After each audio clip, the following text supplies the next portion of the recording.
हरि ओम हरि ओम हरि ओम।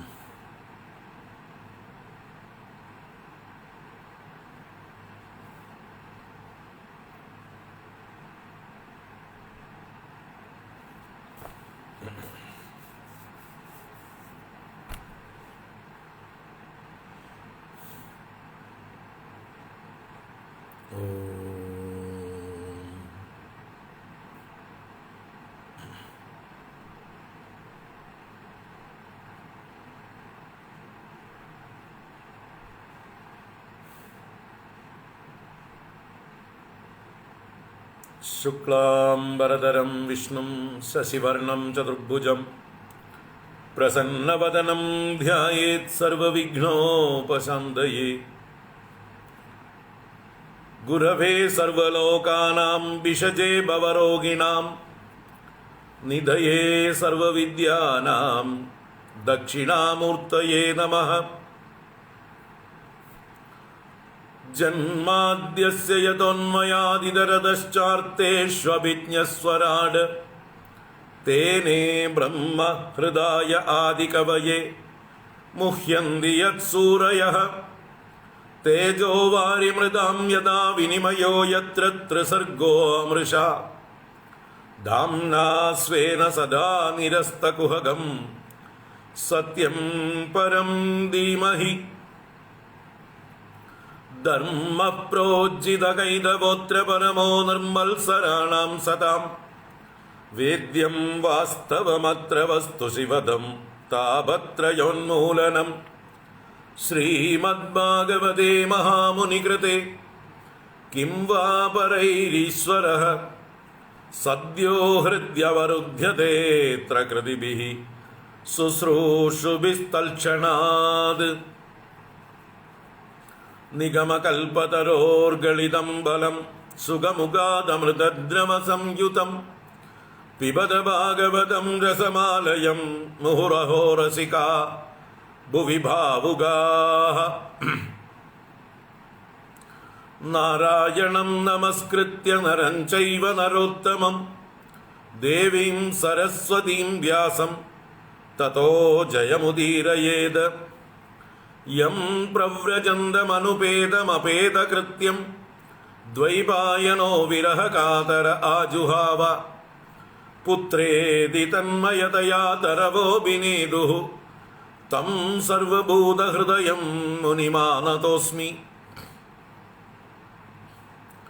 यस्वानुभावमखिलश्रुतिसारमेकम् अध्यात्मदीपमदितिदीर्षदं तमोन्दं संसारिणां करुणयाः पुराणगुह्यं तं व्याससूनुमुपयामि गुरुं मुनीनाम्। मूकं करोति वाचालं पङ्गुं लङ्घयते गिरिं यत्कृपातमहं वन्दे परमानन्दमाधवम्। यं ब्रह्मा वरुणेन्द्ररुद्रमरुदः स्तुन्वन्ति दिव्यैस्तवैः वेदैः साङ्गपदक्रमोपनिषदैः गायन्ति यं सामगाः।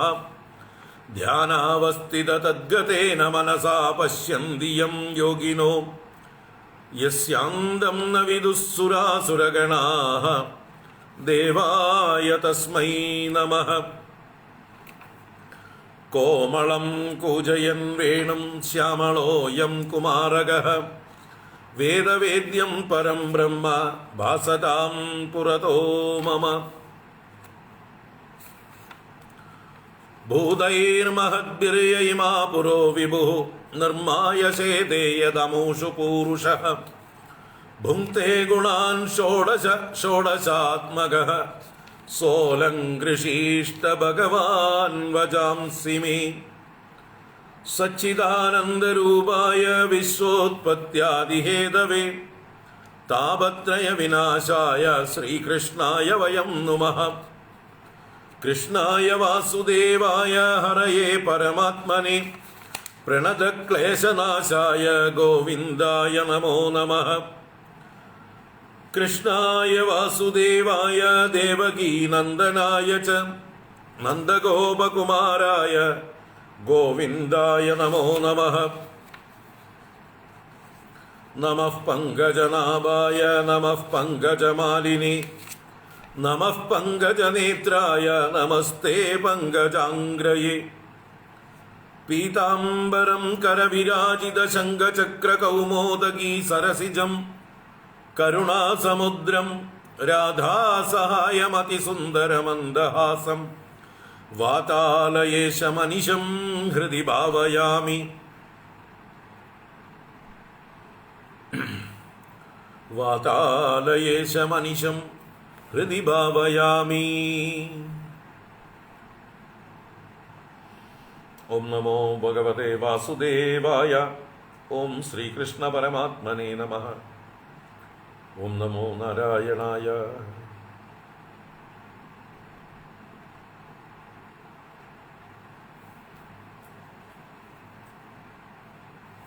നാരായണ. ഹരി ഓം. എല്ലാവർക്കും നമസ്കാരം. എല്ലാവർക്കും സുപ്രഭാതം, ശുഭദിനം, സുസ്വാഗതം.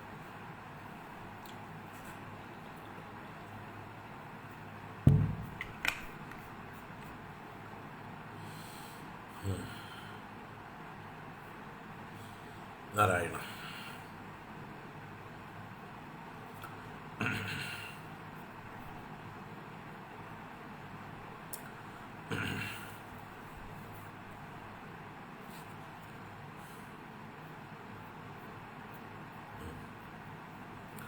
ഇന്നലെ പറഞ്ഞ ഭാഗം തൊട്ട് വായിക്കാം.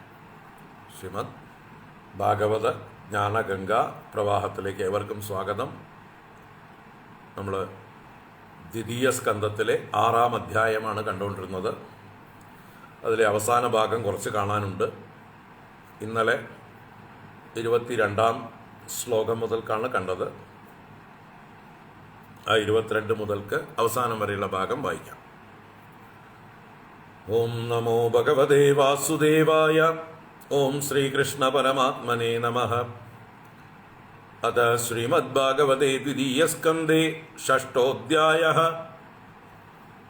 22-ാം ശ്ലോകം മുതൽക്ക്. ബ്രഹ്മോവാച യദാസ്യ നാഭ്യാം നളിനാദ് അഹമാസം മഹാത്മനഃ നാവിദം യജ്ഞസംഭാരാൻ പുരുഷാവയവാദൃതേ തേഷു യജ്ഞസ്യ പശവഃ സവനസ്പതയഃ കുശാഃ ഇദം ച ദേവയജനം കാലശ്ചോരുഗുണാന്വിതഃ വസ്തൂന്യോഷധയ സ്നേഹ രസലോഹമൃതോ ജലം ഋചോ യജൂംഷി സാമാനി ചാതുർഹോത്രം ച സത്തമ നാമധേയാനി മന്ത്രാശ്ച ദക്ഷിണാശ്ച വ്രതാനി ച ദേവതാനുക്രമ കൽപ്പസങ്കൽപ്പസ്തന്ത്രമേവ ച ഗതയോ മദയ ശ്രദ്ധാ പ്രായശ്ചിത്തം സമർപ്പണം പുരുഷാവയവൈരേദേ സംഭാര സമൃതാമയാ. ഇതി സംഭൃത സംഭാരഃ പുരുഷാവയവൈരഹം തമേവ പുരുഷം യജ്ഞം തേനൈവായജമീശ്വരം തതസ്തേ ഭ്രാതരൈമേ പ്രജാനാം പദയോ നവ അയജൻ വ്യക്തമവ്യക്തം പുരുഷം സുസമാഹിതാഃ തതശ്ച മനവഃ കാലേ ഈജിരേ ഋഷയോ പരേ പിതരോ വിബുധാ ദൈത്യാ മനുഷ്യാ ക്രതുഭിർവിഭും നാരായണേ ഭഗവതി തദിദം വിശ്വമാഹിതം ഗൃഹീതമായോരുഗുണഃ സർഗാദൗ അഗുണസ്വതഃ സൃജാമി തന്നിയുക്തോഹം ഹരോ ഹരതി തദ്വശഃ വിശ്വം പുരുഷരൂപേണ പരിപാദിത്രിശക്തിദൃക് ഇതി തേ അഭിഹിതം താത യദേദം അനുപൃച്ഛസി നാന്യത് ഭഗവതഃ കിഞ്ചിത് ഭാവ്യം സദസദാത്മകം ന ഭാരതീമേംഗമൃഷോപലക്ഷ്യത്തെ ന വൈ ക്വചിന്മേ മനസോ മൃഷാഗതിഃ ന മേ ഋഷീകാണി പതന്ത്യസത്പഥേ യന്മേ ഹൃദൗൽകണ്ഠ്യവദാദൃതോ ഹരിഃ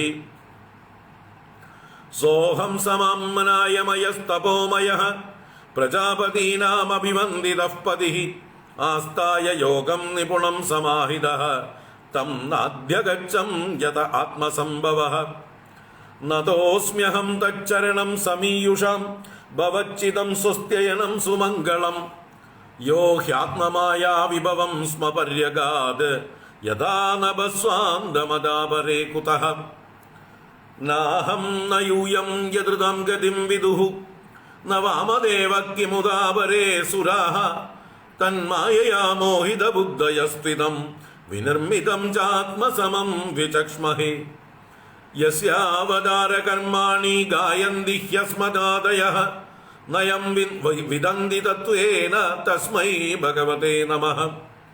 സ ഏഷ ആദ്യഃ പുരുഷഃ കൽപേ കൽപേ സൃജത്യജഃ ആത്മാത്മന്യാത്മനാത്മാനം സംയച്ഛതി ച പാതി ച വിശുദ്ധം കേവലം ജ്ഞാനം പ്രത്യക് സമ്യഗവസ്ഥിതം സത്യം പൂർണ്ണമനാദ്യന്തം നിർഗുണം നിത്യമദ്വയം ഋഷേ വിദന്തി മുനയഃ പ്രശാന്താത്മേന്ദ്രിയാശയാഃ യഥാ തദേവാസത്തർക്കൈഃ തിരോധീയേത വിപ്ലുതം.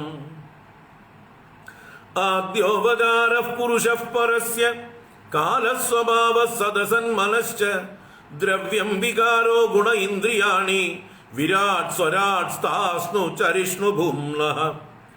അഹം ഭവോ യജ്ഞൈമേ പ്രജേശാഃ ദക്ഷാദയോ യേ ഭവദാദയശ്ച സ്വർലോകപാലാ ഖഗലോകപാലാ നൃലോകപാലാ സ്ഥലലോകപാലാഃ ഗന്ധർവവിദ്യാധരചാരണേശാഃ യേ യക്ഷരക്ഷോരഗനാഗനാദാഃ യേ വാ ഋഷീണാം ഋഷഭാ പിതॄണാം ദൈത്യേന്ദ്രസിദ്ധേശ്വരദാനവേന്ദ്രാഃ അന്യേ ച യേ പ്രേതപിശാചഭൂതകൂഷ്മാണ്ഡയാദോ മൃഗപക്ഷ്യധീശാ യത്കിഞ്ച ലോകേ ഭഗവൻ മഹസ്വദ് ഓജസ്സഹസ്വദ് ബലവക്ഷമാവത് ശ്രീഹ്രീ വിഭൂത്യാത്മവദൽബുധാർണം തത്വം പരം രൂപവദ സ്വരൂപം.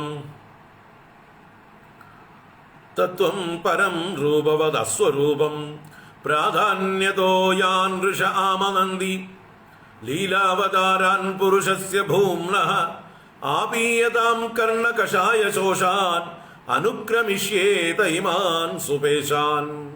ഹരി ഓം. ഇത് ശ്രീമദ് ഭാഗവതേ മഹാപുരാണേ പാരമഹംസ്യാം സംഹിതായാം ദ്വിതീയസ്കന്ധേ ഷഷ്ഠോധ്യായഃ. സർവത്ര ഗോവിന്ദ നാമ സങ്കീർത്തനം. ഗോവിന്ദ ഗോവിന്ദ.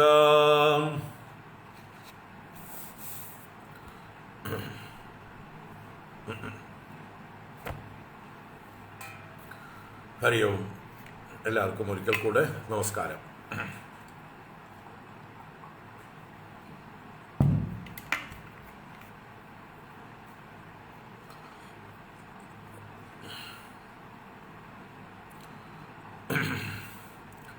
പരീക്ഷത്തിൻ്റെ ചോദ്യങ്ങൾക്ക് ശ്രീശുക ബ്രഹ്മർഷി മറുപടിയായിട്ട് ബ്രഹ്മനാരദ സംവാദ രൂപത്തിലുള്ള ഭഗവാന്റെ ലീലകളെയാണ് വർണ്ണിക്കുന്നത്. ബ്രഹ്മദേവൻ നാരദന് പറഞ്ഞു കൊടുക്കുന്നതായിട്ടുള്ള ഭാഗവതം. ഭാഗവതം എന്ന് പറഞ്ഞാൽ ഭഗവാനെ സംബന്ധിച്ചതൊക്കെ ഭാഗവതം തന്നെ. അപ്പോൾ ഭഗവാൻ എങ്ങനെയാണ് സൃഷ്ടി സ്ഥിതി സംഹാരാദികൾ നടത്തുന്നത്, ഭഗവാൻ സ്ഥിതി നടത്താനായിക്കൊണ്ട് അഥവാ പരിപാലനം ചെയ്യാനായിക്കൊണ്ട് എങ്ങനെയാണ് വിവിധങ്ങളായ അവതാരങ്ങളെടുത്ത് ആ പ്രപഞ്ചത്തിൻ്റെ പരിപാലനം വേണ്ട രീതിയിൽ നടത്തുന്നത് എന്നുള്ളതൊക്കെയാണ് ബ്രഹ്മദേവൻ നാരദന് പറഞ്ഞു കൊടുക്കുന്ന വിഷയം. അപ്പോൾ അതിൽ എങ്ങനെയാണ് ഭഗവാൻ സൃഷ്ടി നടത്തുന്നത് എന്നത് ആദ്യം വിസ്തരിച്ച് പറഞ്ഞു. വിരാട് പുരുഷ ഉത്പത്തി വരെ പറഞ്ഞിട്ട് ആ വിരാട് പുരുഷന്റെ നാഭീ കമലത്തിൽ നിന്നാണ് ഞാനുണ്ടായത്. ഞാൻ എൻ്റെ തന്നെ വിധാതാവായ ഭഗവാനെ ആരാധിക്കുവാനായിക്കൊണ്ട്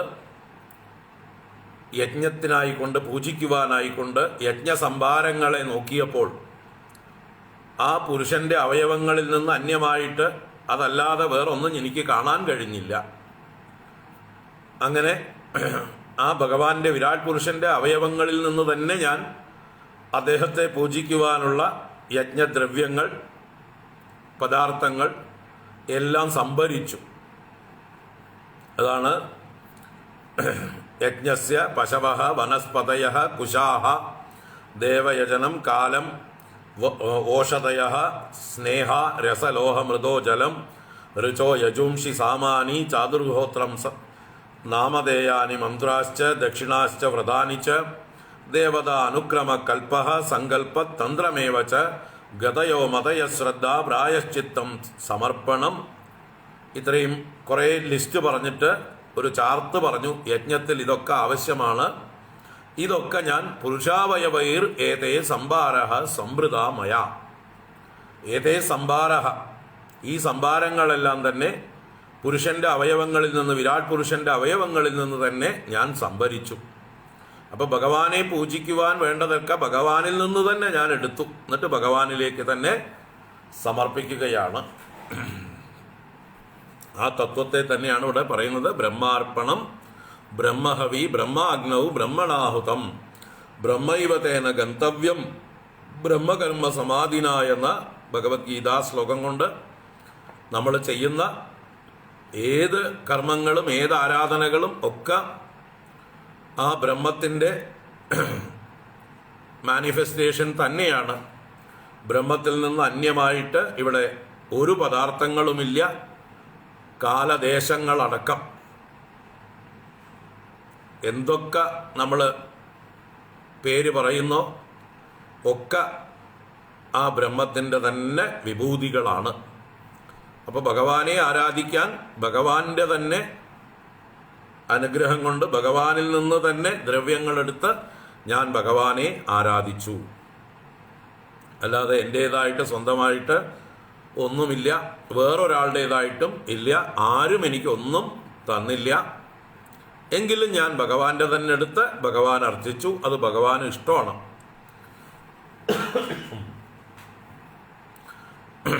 ഇന്നലെ ഞാൻ ഉദാഹരണം പറഞ്ഞു. സ്വന്തം മക്കൾ സ്വന്തം അച്ഛൻ്റെ പോക്കറ്റിൽ നിന്ന് പൈസ എടുത്തിട്ട്, അല്ലെങ്കിൽ അദ്ദേഹം കൊടുക്കുന്ന പോക്കറ്റ് മണി കൊണ്ട് അദ്ദേഹത്തിന് തന്നെ പിറന്നാളിനും മറ്റുമൊക്കെ സമ്മാനങ്ങൾ കൊടുക്കുമ്പോൾ സമ്പാദിക്കുന്ന കുട്ടികളല്ല. അവർക്ക് 10 പൈസയുടെ വരുമാനം പുറത്തുനിന്നില്ല. അച്ഛൻ കൊടുത്തതേ ഉള്ളൂ. അതേ അച്ഛൻ കൊടുത്ത പോക്കറ്റ് മണി കൊണ്ട് അച്ഛന് ഒരു ഗ്രീറ്റിങ്സോ ഒരു പിറന്നാൾ സമ്മാനമോ ഒരു ബൊക്കെയോ ഒക്കെ കൊടുത്ത് അച്ഛനെ നമസ്കരിക്കുമ്പോൾ അച്ഛനുണ്ടാകുന്നതായിട്ടുള്ളൊരു സന്തോഷമുണ്ട്. ആ മക്കളുടെ നന്മയെ കാണുമ്പോഴുള്ള സന്തോഷമാണത്. അല്ലാതെ ആ ദ്രവ്യം കിട്ടിയത് കൊണ്ടല്ല, ഏതെങ്കിലും സമ്മാനം കിട്ടിയത് കൊണ്ടുള്ള സന്തോഷമല്ല. ആ മക്കളുടെ ആറ്റിറ്റ്യൂഡ് കാണുമ്പോഴുള്ള സന്തോഷമാണത്. അതുപോലെ ഭഗവാന്റെ മക്കളായ നമ്മളുടെ ആറ്റിറ്റ്യൂഡ്, ഭഗവാനോടുള്ളതായിട്ടുള്ള വിധേയത്വം, സമർപ്പണത്വം, അതറിയുമ്പോൾ ഭഗവാന് എന്തെന്നില്ലാത്ത സന്തോഷം ഉണ്ടാവും.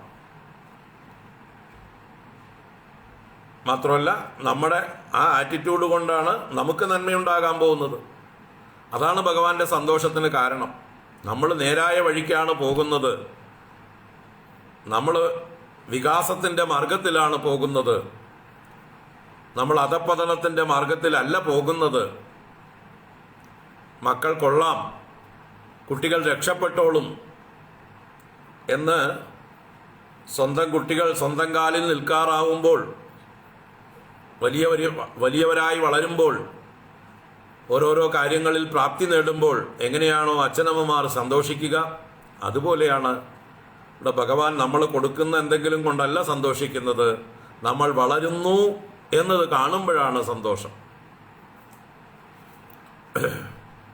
നമ്മൾ വികസിക്കുന്നു, നമ്മൾ വളരുന്നു, നമ്മൾ കൃതജ്ഞത എന്ന മൂല്യമുള്ളവരായിരിക്കുന്നു. അതാണ് മനുഷ്യത്വത്തിൻ്റെ ഏറ്റവും വിലപിടിച്ച മൂല്യം. മറ്റുള്ളവർ നമുക്ക് വേണ്ടി എന്തെങ്കിലും ചെയ്യുമ്പോൾ അതിനെ അറിയുകയും അതിനെ വേണ്ട രീതിയിൽ നമ്മൾ ബഹുമാനിക്കുകയും അവരോട് എപ്പോഴും കടപ്പാടുള്ളവരായിരിക്കുകയും നമുക്ക് കിട്ടുന്ന അവസരങ്ങൾ കൊണ്ട് അവരുടെ കടം വീട്ടുകയും ഒക്കെ ചെയ്യുന്നതാണ് മനുഷ്യത്വം എന്ന് പറയുന്നത്. അപ്പം നമ്മൾ മനുഷ്യത്വമുള്ളവരായി വളരുന്നത് കാണുമ്പോൾ സൃഷ്ടികർത്താവായ ആ ഈശ്വരൻ സ്വയം അഭിനന്ദിക്കുന്നു. കൊള്ളാം അല്ലേ? ഇപ്പോൾ കുട്ടികൾ എന്തെങ്കിലും നല്ല കാര്യങ്ങൾ ചെയ്ത് വിജയം നേടി വരുമ്പോൾ അച്ഛനമ്മമാർ പരസ്പരം പറയും, കണ്ടോ അവൻ എൻ്റെ മോനാ. അമ്മയും പറയും അവൻ എൻ്റെ മോനാ, അച്ഛൻ പറയും അവൻ എൻ്റെ മോനാ. അങ്ങനെയാണ് പഴഞ്ചൊല്ലുണ്ടായത് അല്ലേ? Success has many fathers, failure is an orphan എന്ന്. വിജയം ആർക്കെങ്കിലും ഉണ്ടായാൽ അതിന് ക്ലെയിം ചെയ്യാൻ ഇഷ്ടംപോലെ ആൾക്കാരുണ്ടാവും. പരാജയപ്പെട്ടാൽ എല്ലാവരും കൈയൊഴിയും. അപ്പോൾ വിജയം എല്ലാവർക്കും സന്തോഷം കൊടുക്കുന്നതാണ്. മക്കളുടെ വിജയം അച്ഛനമ്മമാർക്ക് നിർവൃതി കൊടുക്കുന്നു. അതുപോലെ മക്കൾ വലുതാവുന്നത് അച്ഛനമ്മമാർക്ക് സന്തോഷം നൽകുന്നതാണ്. അതാണ് ഇവിടെ ഭഗവാന്റെ സന്തോഷം. അല്ലാതെ നമ്മൾ കൊടുക്കുന്ന ദ്രവ്യങ്ങളിൽ നിന്ന് എന്തെങ്കിലും പ്രത്യേകമായിട്ട് കിട്ടിയിട്ടല്ല. കാരണം അതൊക്കെ ഭഗവാന്റെ തന്നെ എടുത്തിട്ടാണ് ഭഗവാന് കൊടുക്കുന്നത്. സമുദ്രത്തിലെ ജലമെടുത്ത് സമുദ്രത്തിൽ തന്നെ തർപ്പണം ചെയ്യും പോലെ. സൂര്യൻ്റെ തന്നെ മറ്റൊരു പ്രതിരൂപമായൊരു ദീപം കൊണ്ട് സൂര്യന് ദീപാരാധന ചെയ്യും പോലെ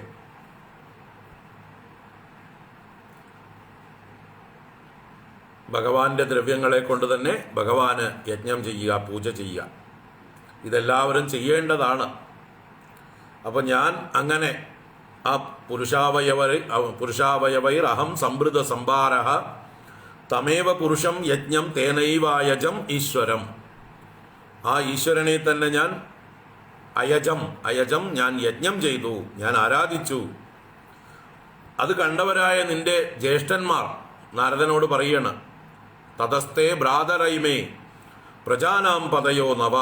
9 പ്രജാപതിമാർ, അത്രിയാദി പ്രജാപതിമാർ 9 പേരും,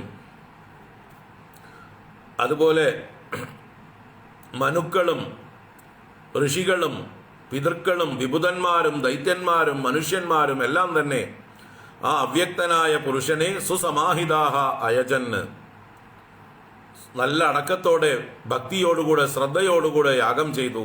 അപ്പോൾ ഞാൻ കാണിച്ചു കൊടുത്തത് മറ്റുള്ളവർക്കൊക്കെ മാതൃകയായി. അങ്ങനെ ഓരോരുത്തരും ആ സൃഷ്ടികർത്താവായ ഭഗവാനെ ആരാധിക്കുന്നവരായി തീർന്നു. യതഃ പ്രവൃത്തിർ ഭൂതാനാം ഏന സർവമിദം തതം സ്വകർമ്മണാ തമഭ്യർച്ച്യ സിദ്ധിം വിന്ദതി മാനവഃ എന്ന തത്വം അവരെല്ലാം പ്രായോഗികമാക്കി. അങ്ങനെയുള്ള പരമ്പരയാണ് നമ്മുടെ പൂർവീകന്മാരുടെ പരമ്പര എന്ന് നമുക്കിവിടെ കാണിച്ചു തരണം. അങ്ങനെ ആ ഭഗവാനിൽ ഈ വിശ്വം പ്രതിഷ്ഠിതമാണ്. നാരായണേ ഭഗവതി തദിദം വിശ്വം ആഹിതം. ആ ഭഗവാൻ മായയെ സ്വീകരിച്ചുകൊണ്ട് സൃഷ്ടി മുതലായ കാര്യങ്ങളിൽ പ്രവർത്തിക്കുന്നു. സർഗാദൗ അഗുണഃ സ്വതഃ ഗൃഹീതമായോരു ഗുണഃ. സൃഷ്ടി മുതലായവയിൽ സത്വം രജസ് തമസ് മുതലായ ഗുണങ്ങളെ സ്വീകരിച്ചുകൊണ്ട് ഭഗവാൻ തന്നെ സൃഷ്ടിയെ നടത്തുന്നു. ആ ഭഗവാനാൽ നിയുക്തനായിട്ടുള്ള ഞാൻ സൃഷ്ടികർമ്മം ചെയ്യുന്നു. സൃജാമി തൻ നിയുക്തോഹം ബ്രഹ്മദേവൻ പറയുന്നു. ആ ഭഗവാനാൽ നിയോഗിക്കപ്പെട്ട ഞാൻ സൃഷ്ടികർമ്മം ചെയ്യുന്നു. ഹരൻ അദ്ദേഹത്തിൻ്റെ വശത്ത് നിന്നുകൊണ്ട് തദ്വശഃ ഹരഃ ഹരതി. മഹാദേവൻ പ്രളയകാലത്ത് അതിനെ ഹരിക്കുന്നു, അല്ലെങ്കിൽ നിത്യവും ഹരിക്കേണ്ടതിനെ നിത്യവും ഹരിക്കുന്നു. അതുപോലെ വിശ്വത്തെ മുഴുവൻ വിരാട് പുരുഷ രൂപത്തിൽ ഭഗവാൻ സ്വയം പരിപാലിക്കുകയും ചെയ്യുന്നു. അങ്ങനെ 3 ശക്തികളെ സ്വീകരിച്ചുകൊണ്ട് ബ്രഹ്മ വിഷ്ണു മഹേശ്വരന്മാരായി സൃഷ്ടി സ്ഥിതി സംഹാരങ്ങളെ നടത്തുന്നു. മോനെ, നിന്റെ ചോദ്യത്തിനുള്ള ഉത്തരമെല്ലാം ഞാൻ ചുരുക്കി പറഞ്ഞു കഴിഞ്ഞു. അപ്പോൾ ഭഗവാനിൽ നിന്ന് അന്യമായിട്ട് ഇവിടെ സത്വം അസത്വമായിട്ട് ഈ ലോകത്തിൽ യാതൊന്നും തന്നെ ഇല്ല. നാന്യത് ഭഗവതഃ കിഞ്ചിത് ഭാവ്യം സദസദാത്മകം.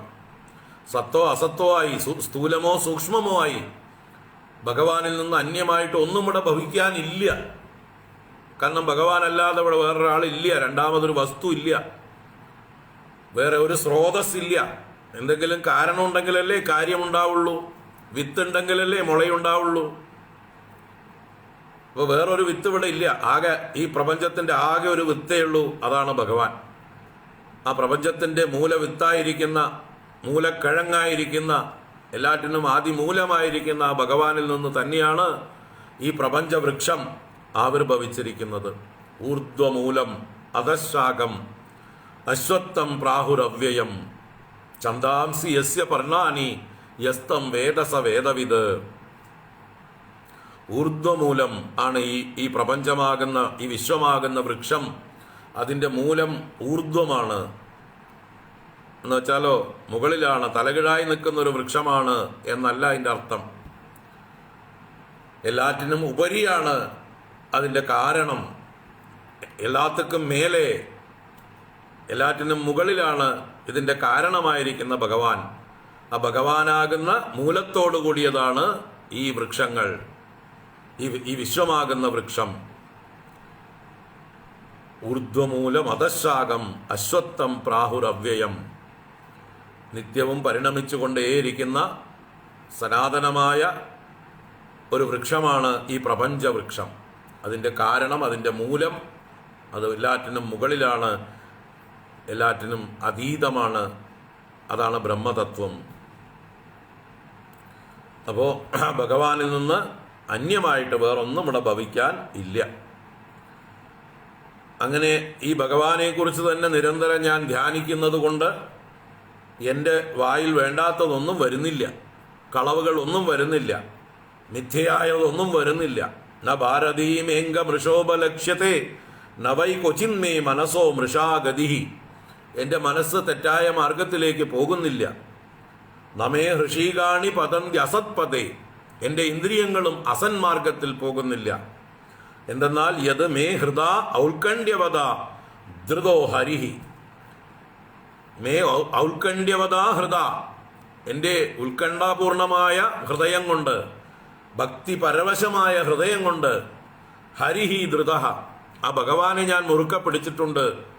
അതുകൊണ്ട് എൻ്റെ മനസ്സോ എൻ്റെ ഇന്ദ്രിയങ്ങളോ എൻ്റെ വാക്കോ ഭഗവാനിൽ നിന്ന് അന്യമായിട്ടുള്ള മറ്റൊരു വിഷയത്തിലേക്ക് പോകുന്നില്ല. അതുകൊണ്ട് തന്നെ അത് വൃഥാവിലാവുന്നില്ല.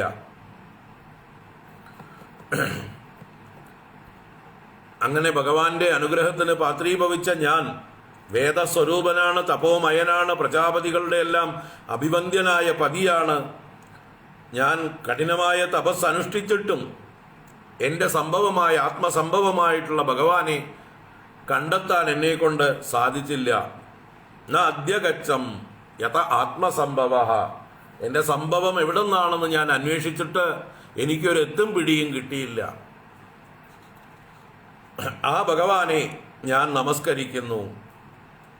നതോസ്മ്യഹം തച്ചരണം സമീയുഷാം ഭവച്ചിതം സ്വസ്ത്യയനം സുമംഗളം.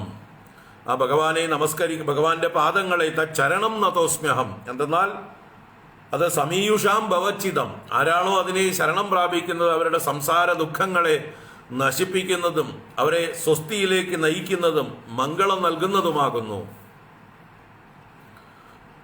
യോ ഹി ആത്മമായ വിഭവം സ്മ പര്യഗാത് യഥാ നഭസ്വാന്തമധാപരേ കുതഃ. അപ്പോൾ ഭഗവാൻ എല്ലാറ്റിനെയും അതിക്രമിച്ച് നിൽക്കുന്നു. അങ്ങനെയുള്ള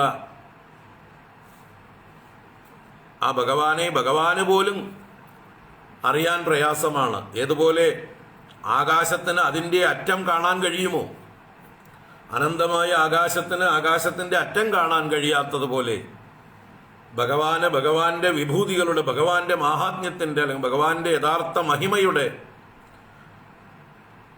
അനന്തതയുടെ പാരം കാണാൻ സാധ്യമല്ല.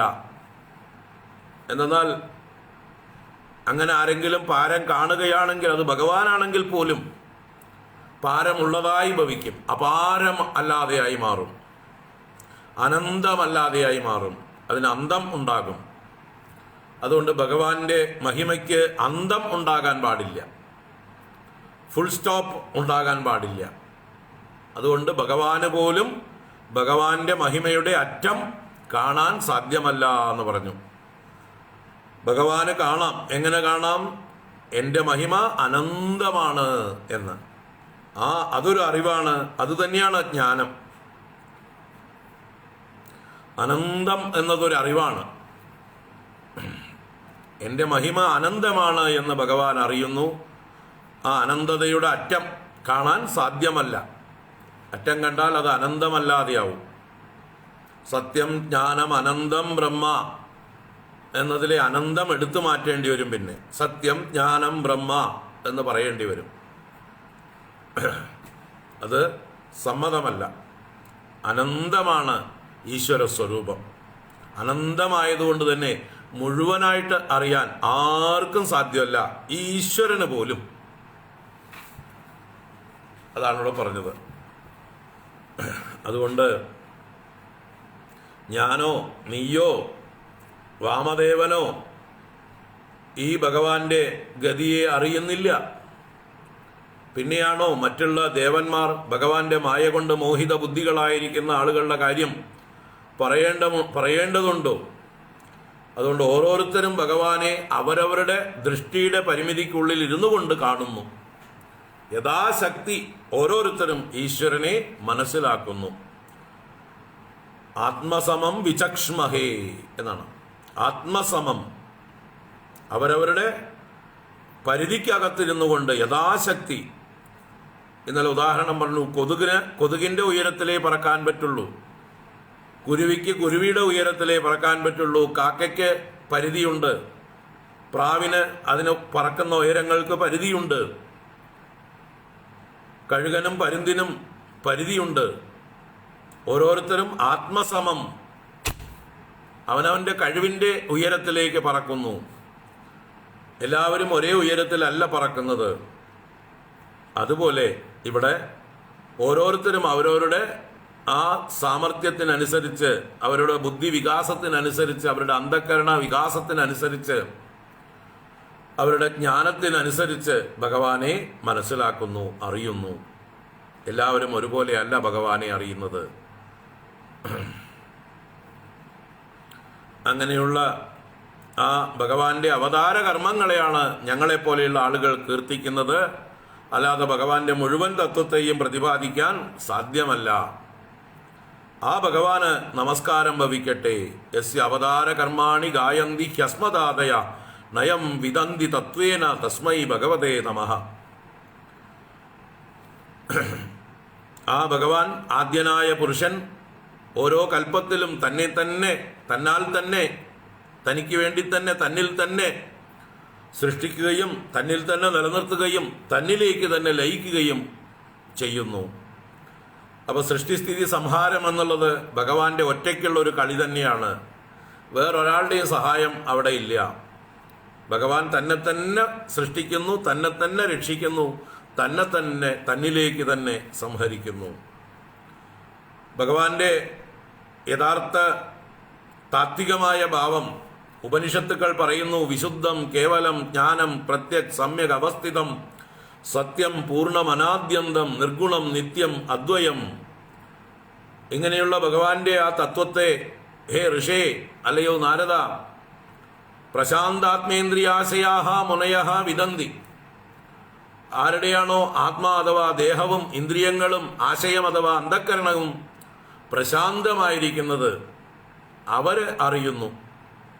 അവർക്ക് മാത്രമേ ഇങ്ങനെയുള്ള ഉപനിഷത്ത് തത്വം അറിയാൻ പറ്റുള്ളൂ. വിശുദ്ധവും കേവലവും ജ്ഞാനവും പ്രത്യക്കും സമ്യക് അവസ്ഥിതവും സത്യവും പൂർണ്ണവും അനാദ്യന്തവുമായിരിക്കുന്ന നിർഗുണവും നിത്യവും അദ്വയവുമായ തത്വത്തെ ഈ യോഗ്യതയുള്ള സാധനാ ചതുഷ്ടയ സമ്പന്നരായ അധികാരികളായിട്ടുള്ള ഋഷീശ്വരന്മാർ അറിയുന്നു.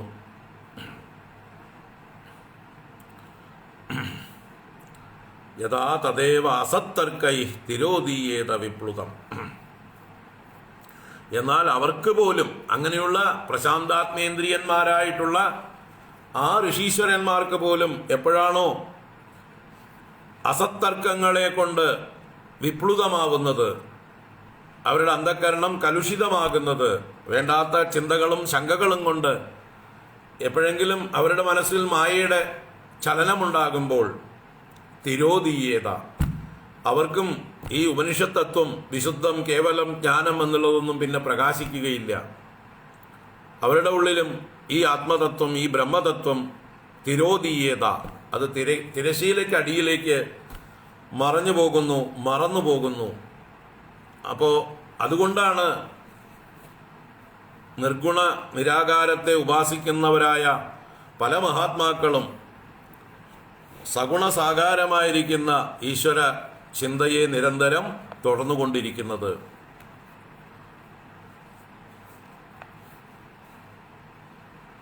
അതുകൊണ്ട് ഭഗവാന്റെ അവതാര ലീലകളെ കേൾക്കുന്നത് ആർക്കും പ്രയോജനമുള്ളത് തന്നെയാണ്. നിർഗുണ നിരാകാരമായിരിക്കുന്ന ആ ബ്രഹ്മതത്വത്തെ ഉപാസിക്കുന്നവർക്കും അവരുടെ മനസ്സ് ഏറ്റവും ആകർഷണീയമായ ഭഗവാന്റെ ലീലകളിലേക്ക്, ഭഗവാന്റെ രൂപങ്ങളിലേക്ക് ഒക്കെ കെട്ടിയിടാനായിക്കൊണ്ട് നിർഗുണ നിരാകാരത്തിലേക്ക് മനസ്സിനെ കെട്ടിയിടാൻ പ്രയാസമാണ്. കാരണം ആലംബനമില്ല.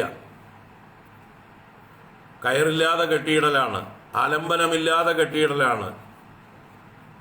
അത് കുറച്ച് പ്രയാസമാണ്. ക്ലേശോ അധികതരസ്തേഷാം അവ്യക്താസക്തചേതസാം അവ്യക്താഹി ഗതിർദുഃഖം ദേഹഭഗ്ഭിരവാപ്യതേ. അവ്യക്താഗതി ദുഃഖം ഹി. അവ്യക്ത ഉപാസന അത് ദുഃഖഭൂയിഷ്ടമാണ്, ക്ലേശഭൂയിഷ്ടമാണ്. അതുകൊണ്ട്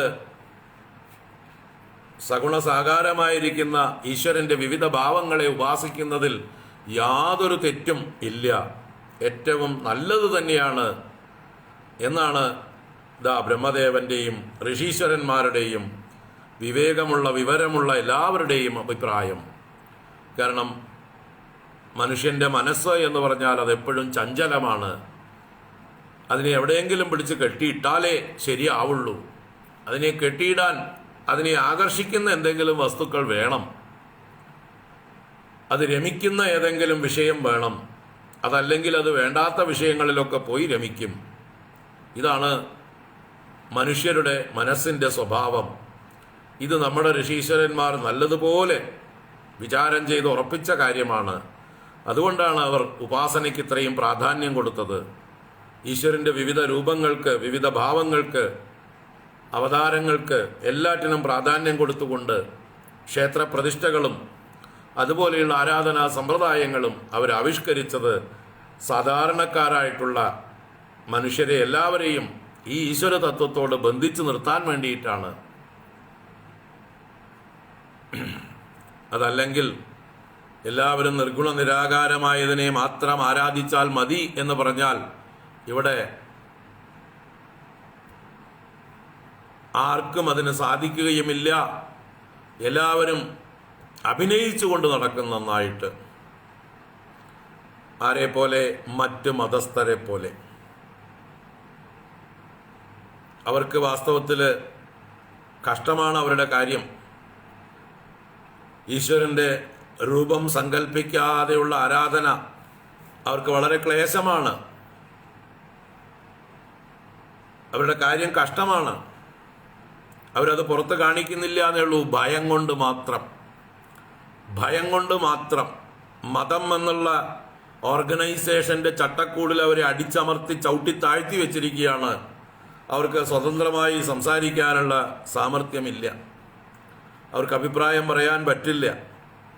അപ്പോൾ വെറുതെ ചടങ്ങ് പോലെ 5 നേരവും ചെന്ന് എന്തൊക്കെയോ കാട്ടിക്കൂട്ടുന്നു.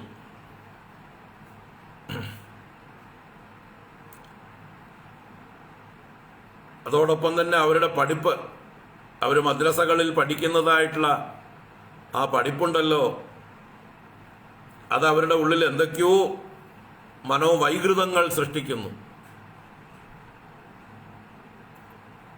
അവർ ബുദ്ധി കെട്ടവരായി മാറുന്നു, അവരുടെ ബ്രെയിൻ വാഷ് ചെയ്യപ്പെടുന്നു.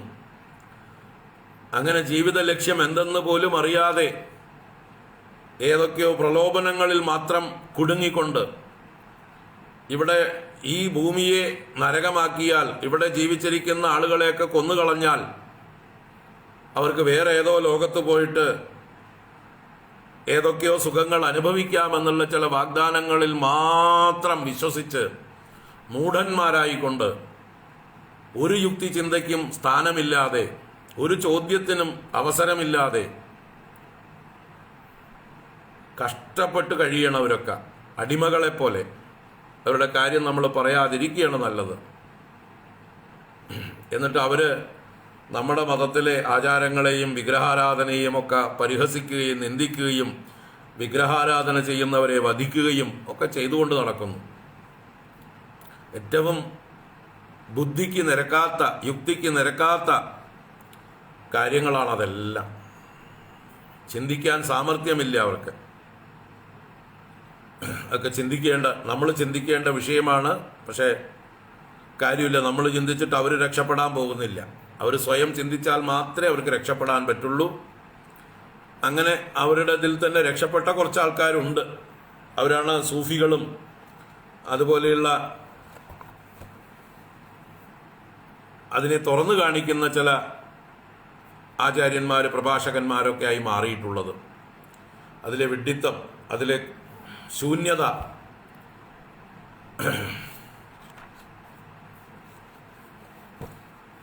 അവരുടെ ഗ്രന്ഥത്തിലോ അവരുടെ ആരാധനാ സമ്പ്രദായത്തിലോ ഉള്ള ആ ഒരു മിഥ്യാഭാവത്തെക്കുറിച്ച് തുറന്നു കാണിക്കുന്ന എത്രയോ പണ്ഡിതന്മാരായിട്ടുള്ള പ്രഭാഷകന്മാരുണ്ട്. അവരെയൊക്കെ വധഭീഷണി കൊണ്ട് ഒതുക്കുക മാത്രമാണ് ഇവർ ചെയ്തുകൊണ്ടിരിക്കുന്നത്. വളരെ കഷ്ടമാണ് കാര്യം. പറഞ്ഞിട്ട് കാര്യമില്ല. നമ്മളും പറഞ്ഞിട്ട് നമ്മുടെ വായിലെ വെള്ളം കളയുക എന്ന് മാത്രമേ ഉള്ളൂ. ശത്രുക്കളെ ഉണ്ടാക്കാം എന്ന് മാത്രമേ ഉള്ളൂ. നമ്മളും ഈ പറയുന്നത് ആരെങ്കിലും കേട്ടിട്ടുണ്ടെങ്കിൽ നമുക്കെതിരെ വാളോങ്ങിക്കൊണ്ട് വരാനും മതി.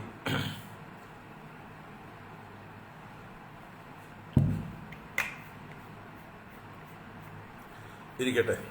അപ്പം നമ്മുടെ പൂർവികന്മാർ മനുഷ്യ മനസ്സിനെ നല്ലതുപോലെ അനലൈസ് ചെയ്തിട്ടാണ്, മനുഷ്യ മനസ്സിൻ്റെ എല്ലാ വീക്ക്നെസ്സുകളും അവർ പഠിച്ചിട്ടാണ് ആലംബനമില്ലാത്ത മനസ്സ് അലഞ്ഞു തിരിയും. പക്ഷിയെ കൂട്ടിലിട്ട് അടച്ചിട്ടില്ലെങ്കിൽ പക്ഷി പറന്നു നടക്കും പോലെ, പട്ടിയെ ചങ്ങലയ്ക്ക് ഇട്ടിട്ടില്ലെങ്കിൽ അത് തെരുവ് പട്ടിയായി അലഞ്ഞു തിരിയും പോലെ മനുഷ്യ മനസ്സ് അലഞ്ഞു തിരിയും. അതിനെ ചങ്ങലക്കിടണം. കുരങ്ങന്മാരെ പോലെ അലഞ്ഞു തിരിയുന്നതാണ് മനുഷ്യ മനസ്സ്. അതാണ് ശങ്കരാചാര്യരൊക്കെ ശിവാനന്ദ ലഹരിയിലൊക്കെ പ്രാർത്ഥിച്ചതും. എൻ്റെ മനസ്സാകുന്ന കുരങ്ങൻ അലഞ്ഞു തിരിയുന്നു, ഭഗവാനെ അങ്ങ് തന്നെ ഭക്തിയാകുന്ന കയറുകൊണ്ട് അതിനെ കെട്ടി അങ്ങയുടെ കൂടെ കൊണ്ടു നടക്കൂ. എൻ്റെ മനസ്സാകുന്ന മതയാന മതിച്ചു നടക്കുന്നു, അതിനെ അങ്ങയുടെ പാദമാകുന്ന കുറ്റിയിലേക്ക് ഭക്തിയാകുന്ന ചങ്ങല കൊണ്ട് ബന്ധിച്ചാലും എന്നിങ്ങനെ ഈ ലോകത്തിലേക്ക് ഇന്നുവരെ കണ്ടിട്ടുള്ള ഏറ്റവും വലിയ യുക്തിചിന്തകനാണ് ശങ്കരാചാര്യ. ശങ്കരാചാര്യയേക്കാൾ ബുദ്ധി ഉപയോഗിച്ചിട്ടുള്ളൊരു വ്യക്തി ഈ ലോകത്തിലില്ല. അത്രയും പ്രതിഭയുള്ള വേറൊരാൾ ഉണ്ടായിട്ടില്ല. അങ്ങനെയുള്ള ആ യുക്തിവാദിയായ ശങ്കരാചാര്യരാണ് പറയുന്നത്, എൻ്റെ മനസ്സ് അലഞ്ഞു തിരിയുന്നു കുരങ്ങനെ പോലെ, മതയാനയെ പോലെ, അതിനെ ചങ്ങലക്കിടൂ, അങ്ങയുടെ പാദത്തിലേക്ക് ബന്ധിക്കൂ എന്ന് പ്രാർത്ഥിക്കുന്നത് ഈ ആചാര്യനാണ്. നമുക്ക് കാണിച്ചു തരികയാണ്. അതാണ് ലോക സ്വഭാവം. അതുകൊണ്ട് ഈ ഭാഗവതത്തിൻ്റെ മഹിമ അവിടെയാണ് കിടക്കുന്നത്. ഉപനിഷത്തുക്കളിൽ പറഞ്ഞിരിക്കുന്ന ബ്രഹ്മത്തിനെ നമുക്ക് കളിക്കാൻ വിട്ടു തന്നിരിക്കുകയാണ്. അതാണ് മേൽപ്പത്തൂരും ഹന്തഭാഗ്യം ജനാനാം എന്ന് പറഞ്ഞു തന്നെ തുടങ്ങിയത്. തത്താവത് ബാധി സാക്ഷാത് ഗുരുപവനപുരേ ഹന്തഭാഗ്യം ജനാനാം. അപ്പോൾ നമ്മുടെ ഭാഗ്യം തന്നെയാണ് ആ സച്ചിദാനന്ദ ബ്രഹ്മം. കാലദേശാവതിഭ്യാം നിർമുക്തം നിത്യമുക്തം സാന്ദ്രാനന്ദാവബോധാത്മകം അനുപമിതം. സാന്ദ്രാനന്ദാവബോധാത്മകം അനുപമിതം കാലദേശാവതിഭ്യാം നിർമുക്തം നിത്യമുക്തം നിഗമശതസഹസ്രേണ നിർഭാസ്യമാനം അസ്പഷ്ടം ദൃഷ്ടമാത്രേ പുനരുരുപുരുഷാർത്ഥാത്മകം ബ്രഹ്മതത്വം. അങ്ങനെയുള്ള ബ്രഹ്മതത്വം തത്താവത് സാക്ഷാത് ബാധി, അതിപ്പോൾ ഇതാ ഇവിടെ പ്രകാശിക്കുന്നു, പ്രത്യക്ഷമായി കാണുന്നു. ഗുരുപവനപുരേ ഹന്തഭാഗ്യം ജനാനാം. അതുപോലെയാണ് ഇവിടെ ഭാഗവതേ സാക്ഷാത് ബാധി. ഈ ഭാഗവത ഗ്രന്ഥത്തിൽ ആ ബ്രഹ്മതത്വം ഭഗവാൻ എന്ന പേരിൽ, നാരായണൻ എന്ന പേരിൽ, വിഷ്ണു എന്ന പേരിൽ വിവിധ അവതാര ലീലകൾ എടുത്തുകൊണ്ട് സാക്ഷാത് ബാധി ഹന്തഭാഗ്യം ജനാനാം. ഭാഗവത പ്രേമികളുടെ ഭാഗ്യം എന്നല്ലാതെ വേറൊന്നും പറയാനില്ല. അപ്പോൾ ഉപനിഷത്തിൽ പറഞ്ഞ ബ്രഹ്മതത്വം തന്നെയാണ് ഇവിടെ നമ്മൾ ഭഗവാൻ എന്ന് പറഞ്ഞ് എപ്പോഴും ചിന്തിക്കുന്നത്, ഉപാസിക്കുന്നത്. മധുരം മധുരം മധുരം എന്ന് പാടുന്നത് നമ്മൾ. അധരം മധുരം വദനം മധുരം നയനം മധുരം ഹസിതം മധുരം ഹൃദയം മധുരം ഗമനം മധുരം മധുരാധിപതേരഖിലം മധുരം. അങ്ങനെ നമ്മുടെ മനസ്സിനെ മധുരിപ്പിച്ചുകൊണ്ട് ആഹ്ലാദിപ്പിച്ചുകൊണ്ട് ആ ഭഗവാനിലേക്ക് കെട്ടിയിടുകയാണ് ഭാഗവതം ചെയ്യുന്നത്. അപ്പോൾ അങ്ങനെയുള്ള ആ ഭാഗവതത്തിലേക്ക് ഭഗവാന്റെ അവതാര ലീലകളിലേക്ക് പ്രവേശിക്കുകയാണ്. ആദ്യോവതാരഃ പുരുഷഃ പരസ്യ കാലസ്വഭാവഃ സദസന്മനശ്ച ദ്രവ്യം വികാരോ ഗുണ ഇന്ദ്രിയാണി വിരാട് സ്വരാട് സ്ഥാസ്നു ചരിഷ്ണു ഭുംനഃ.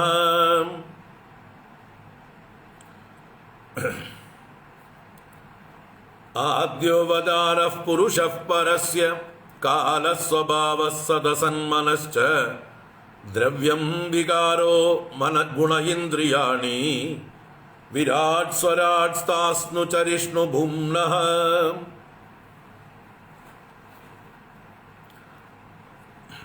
ഈ ഭഗവാന്റെ ഭൂംനഃ എന്ന് പറഞ്ഞു.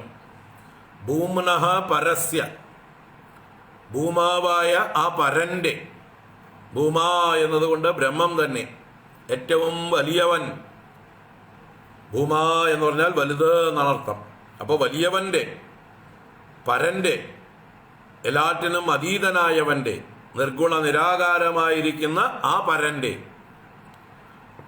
ഇന്നതെന്ന് പറയാൻ കഴിയാത്തവന്റെ, ഈശ്വരന് പോലും അദ്ദേഹത്തിന്റെ മുഴുവൻ വിഭൂതികളും പറഞ്ഞു തീർക്കാൻ പറ്റാത്തവനാണ്. അങ്ങനെയുള്ള ഭൂംനഃ പരസ്യ, ആ ബ്രഹ്മസ്വരൂപനായ ആ പരമേശ്വരന്റെ, പരമാത്മാവിന്റെ ആദ്യഃ അവതാരഃ പുരുഷഃ. ആദ്യാവതാരഃ പുരുഷഃ, അവന്റെ ഒന്നാമത്തെ അവതാരമാകുന്നു വിരാട് പുരുഷൻ എന്ന് പറയുന്നത്. അവതാരം എന്ന് പറഞ്ഞാൽ തന്നെ തൻ്റെ അനന്തതയെ വിട്ട് ചെറുതായി ഇറങ്ങി വന്നു. ഭഗവാന്റെ ഭൂമാ എന്ന് പറഞ്ഞപ്പോൾ അനന്തൻ എന്നാണ് അർത്ഥം. ആ ഭൂമാവായ ഭഗവാനെ നമുക്ക് ബുദ്ധി കൊണ്ട് ഗ്രഹിക്കാൻ പറ്റില്ല, കണ്ണുകൊണ്ട് കാണാൻ പറ്റില്ല, ഒരു തരത്തിലും പിടികിട്ടാത്ത വസ്തുവാണ്, അദൃശ്യനാണ്. അങ്ങനെയുള്ള ഭഗവാൻ നമ്മുടെ മുമ്പിൽ ദൃശ്യമാകുന്നത് ആദ്യമായി വിരാട് പുരുഷ രൂപത്തിലാണ്. വിരാട് പുരുഷൻ എന്നാൽ ഈ വിശ്വരൂപത്തിൽ. ഈ വിശ്വം അദ്ദേഹത്തിന്റെ ചെറിയൊരു അംശം മാത്രമാണ്. പാദോസ്യ വിശ്വാഭൂതാനി ത്രിപാദസ്യ അമൃതം ദിവി അസ്യ പാദഃ വിശ്വഃ ഭൂതാനി. അവന്റെ പാദമാണ്, അവന്റെ നാലിലൊന്നാണ് വിശ്വമായി ഭവിച്ചത്. അദ്ദേഹത്തിന്റെ മുക്കാൽ ഭാഗം ത്രിപാദ് അമൃതം ദിവി. ഭഗവാൻ ഗീതയിലും വിഭൂതി യോഗത്തിൽ പറഞ്ഞു, വിഷ്ടഭ്യാഹമിദം കൃഷ്ണം ഏകാംശേന സ്ഥിതോ ജഗത്. അഹം ഏകാംശേന വിഷ്ടഭ്യ സ്ഥിതഃ. എൻ്റെ ഒരു ചെറിയ അംശം കൊണ്ട് വ്യാപിച്ച് സ്ഥിതി ചെയ്തുകൊണ്ട് ഈ ജഗത്തിനെ ഞാൻ നിലനിർത്തുന്നു. ഈ ജഗത്ത് എൻ്റെ ചെറിയൊരു അംശത്തിലാണ് നിലകൊള്ളുന്നത്. കൃഷ്ണം ജഗത്, ഈ മുഴുവൻ ജഗത്തും എൻ്റെ ഒരു ചെറിയ അംശം മാത്രമാണ്. ഈശ്വരന്റെ, ആ ഭൂമാവായ പരമേശ്വരന്റെ ചെറിയൊരു അംശം മാത്രമാണ്. അതുകൊണ്ടാണ് ഇതിനെ അവതാരം എന്ന് പറയുന്നത്. ഈ വിരാട് പുരുഷൻ പോലും ഭഗവാന്റെ മുഴുവൻ സ്വരൂപമല്ല, ഭഗവാന്റെ ചെറിയൊരു പ്രകടനം മാത്രമാണ്. അതും വലിയൊരു പ്രകടനമാണ്. പക്ഷെ യഥാർത്ഥ ഭഗവാനെ അപേക്ഷിച്ച് നോക്കുമ്പോൾ വിരാട് പുരുഷനും ചെറിയൊരു പ്രകടനമാണ്. അതുകൊണ്ട് അവതരതീതി അവതാരഃ, തന്നെ തന്നെ ചെറുതാക്കിക്കൊണ്ട് ഇറങ്ങി വന്നത് എന്നാണ് അർത്ഥം. സമുദ്രത്തിലെ മുഴുവൻ വെള്ളവും ഐസാകുന്നില്ല, ഉണ്ടോ? സമുദ്രത്തിൽ ഉത്തരധ്രുവം ദക്ഷിണധ്രുവം, ആ രണ്ട് ധ്രുവങ്ങളിൽ സൂര്യപ്രകാശം നേരിട്ട് ഏൽക്കാത്ത ആ സ്ഥാനങ്ങളിൽ വെള്ളം ഘനീഭവിച്ച് വലിയ വലിയ വലിയ പർവ്വതങ്ങളെക്കാൾ വലിയ ഐസ്ബർഗുകളുണ്ട്. ഹിമാലയ പർവ്വതത്തിനേക്കാൾ വലിയ പർവ്വതാകൃതിയിലുള്ളതായിട്ടുള്ള ഐസ് വെള്ളത്തിന്റെ അടിയിലേക്ക് താഴ്ന്നു കിടപ്പുണ്ട്. അതിന്റെ ടിപ്പ് മാത്രമേ പുറത്തേക്ക് കാണുന്നുള്ളൂ. അതാണ് ടിപ്പ് ഓഫ് ആൻ ഐസ്ബർഗ് എന്ന് പറയുക, ഒരു പഴഞ്ചൊല്ലായിട്ട്. അതിന്റെ മൗണ്ടൈൻ്റെ ആ ശൃംഗം മാത്രമേ പുറത്ത് കാണുള്ളൂ, ബാക്കി അനന്തമായി പരന്നുള്ളിൽ കിടപ്പുണ്ട്. വലിയ പർവ്വതത്തേക്കാൾ, ഹിമാലയത്തിനേക്കാൾ എത്രയോ ഇരട്ടി വലിപ്പത്തിലുള്ള ഐസ്ബർഗുകൾ നോർത്ത് പോളിലൊക്കെ ഉണ്ട്. അവിടേക്കൊന്നും കപ്പലുകൾക്കൊന്നും പോകാൻ പറ്റില്ല. കപ്പൽ പോയാൽ അതിൽ ഒട്ടി നിൽക്കും, താഴ്ന്നു പോകും. ഒരു തരത്തിലും അവിടേക്ക് അടുക്കാൻ പറ്റില്ല. അങ്ങനെ ഘനീഭവിച്ച ഐസുണ്ട്. പക്ഷേ മൊത്തം ലോകത്തിലുള്ള സമുദ്രത്തിൻ്റെ എത്ര ശതമാനം ആയിരിക്കും അതെന്ന് നോക്കിയാൽ വളരെ ചെറിയൊരു ശതമാനം. അപ്പോൾ സമുദ്രത്തിൻ്റെ അവതാരമാണ് ആ നോർത്ത് പോളിലും സൗത്ത് പോളിലും ഒക്കെ ഉള്ളതായിട്ടുള്ള ഈ ഐസ്ബർഗുകൾ. അതുപോലെ ഈ ഭൂമാവായിരിക്കുന്ന ബ്രഹ്മസ്വരൂപനായ പരമേശ്വരന്റെ ഒരു ചെറിയ അംശം കൊണ്ടാണ് വിരാട് പുരുഷൻ എന്ന് പറയുന്ന വിശ്വം, അനന്തമായ വിശ്വം തന്നെ നിർമ്മിച്ചിരിക്കുന്നത്. അതാണ് ആദ്യോ അവതാര പുരുഷ പരസ്യ. ആ വിരാട് പുരുഷൻ അദ്ദേഹത്തിന്റെ ആദ്യ അവതാരമാകുന്നു.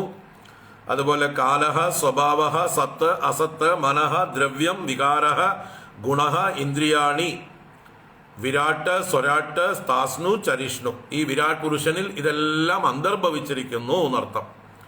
ഈ വിരാട് പുരുഷന്റെ അവയവങ്ങൾ തന്നെയാണ് കാലവും സ്വഭാവവും സത്തും അസത്തും അഥവാ സ്ഥൂലവും സൂക്ഷ്മവും, അതുപോലെ മനത്തത്വം, ദ്രവ്യങ്ങൾ, ആകാശാദി പഞ്ചഭൂതങ്ങൾ, അതുപോലെ വികാരങ്ങൾ എന്ന് വെച്ചാൽ അഹങ്കാരം അഥവാ സാത്വിക അഹങ്കാരം, അതുപോലെ ഗുണങ്ങൾ, സത്വാദി ഗുണങ്ങൾ, ഇന്ദ്രിയങ്ങൾ 11 ഇന്ദ്രിയങ്ങൾ, വിരാട്ട് ബ്രഹ്മാണ്ഡ സ്വരൂപമായ ദേഹം, സ്വരാട്ട് അതിനെ അഭിമാനിക്കുന്നതായിട്ടുള്ള സമഷ്ടി ജീവനായ ഹിരണ്യഗർഭൻ എന്ന് പറയുന്ന ബ്രഹ്മദേവനെയാണ് ഇവിടെ സ്വരാട്ട് എന്ന് പറയുന്നത്. സ്ഥാസ്നു സ്ഥാവരം, ചരിഷ്ണു ജംഗമം. അപ്പൊ സ്ഥാവരവും ജംഗമവുമായിട്ടും സ്ഥൂലവും സൂക്ഷ്മവുമായിട്ടും ഇന്ദ്രിയങ്ങളും മനസ്സും ബുദ്ധിതത്വവുമായിട്ടും ദേവന്മാരുടെ തത്വമായിട്ടും കാലം, സ്വഭാവം എന്നൊക്കെ പല പേരുകളിൽ അറിയപ്പെടുന്നതെല്ലാം കൂടി ചേർന്നതാണെന്ത് ഈ വിരാട് എന്ന് പറയുന്ന പുരുഷൻ. ഈ പുരുഷൻ, ആ പുരുഷനാണ് ആദി അവതാരം, ഏറ്റവും ബ്രഹ്മത്തിന്റെ ഫസ്റ്റ് മാനിഫെസ്റ്റേഷൻ. ബ്രഹ്മം സ്വയം ഈ രൂപത്തിൽ പ്രകടമായി. എന്നിട്ടോ ആ വിരാട്ടിന്റെ അംഗങ്ങളാണ്, അംശങ്ങളാണ് ബാക്കി നമ്മൾ ഓരോരുത്തരും എന്ന് ബ്രഹ്മദേവൻ നാരദനോട് പറയുന്നു അടുത്ത വരികളിൽ.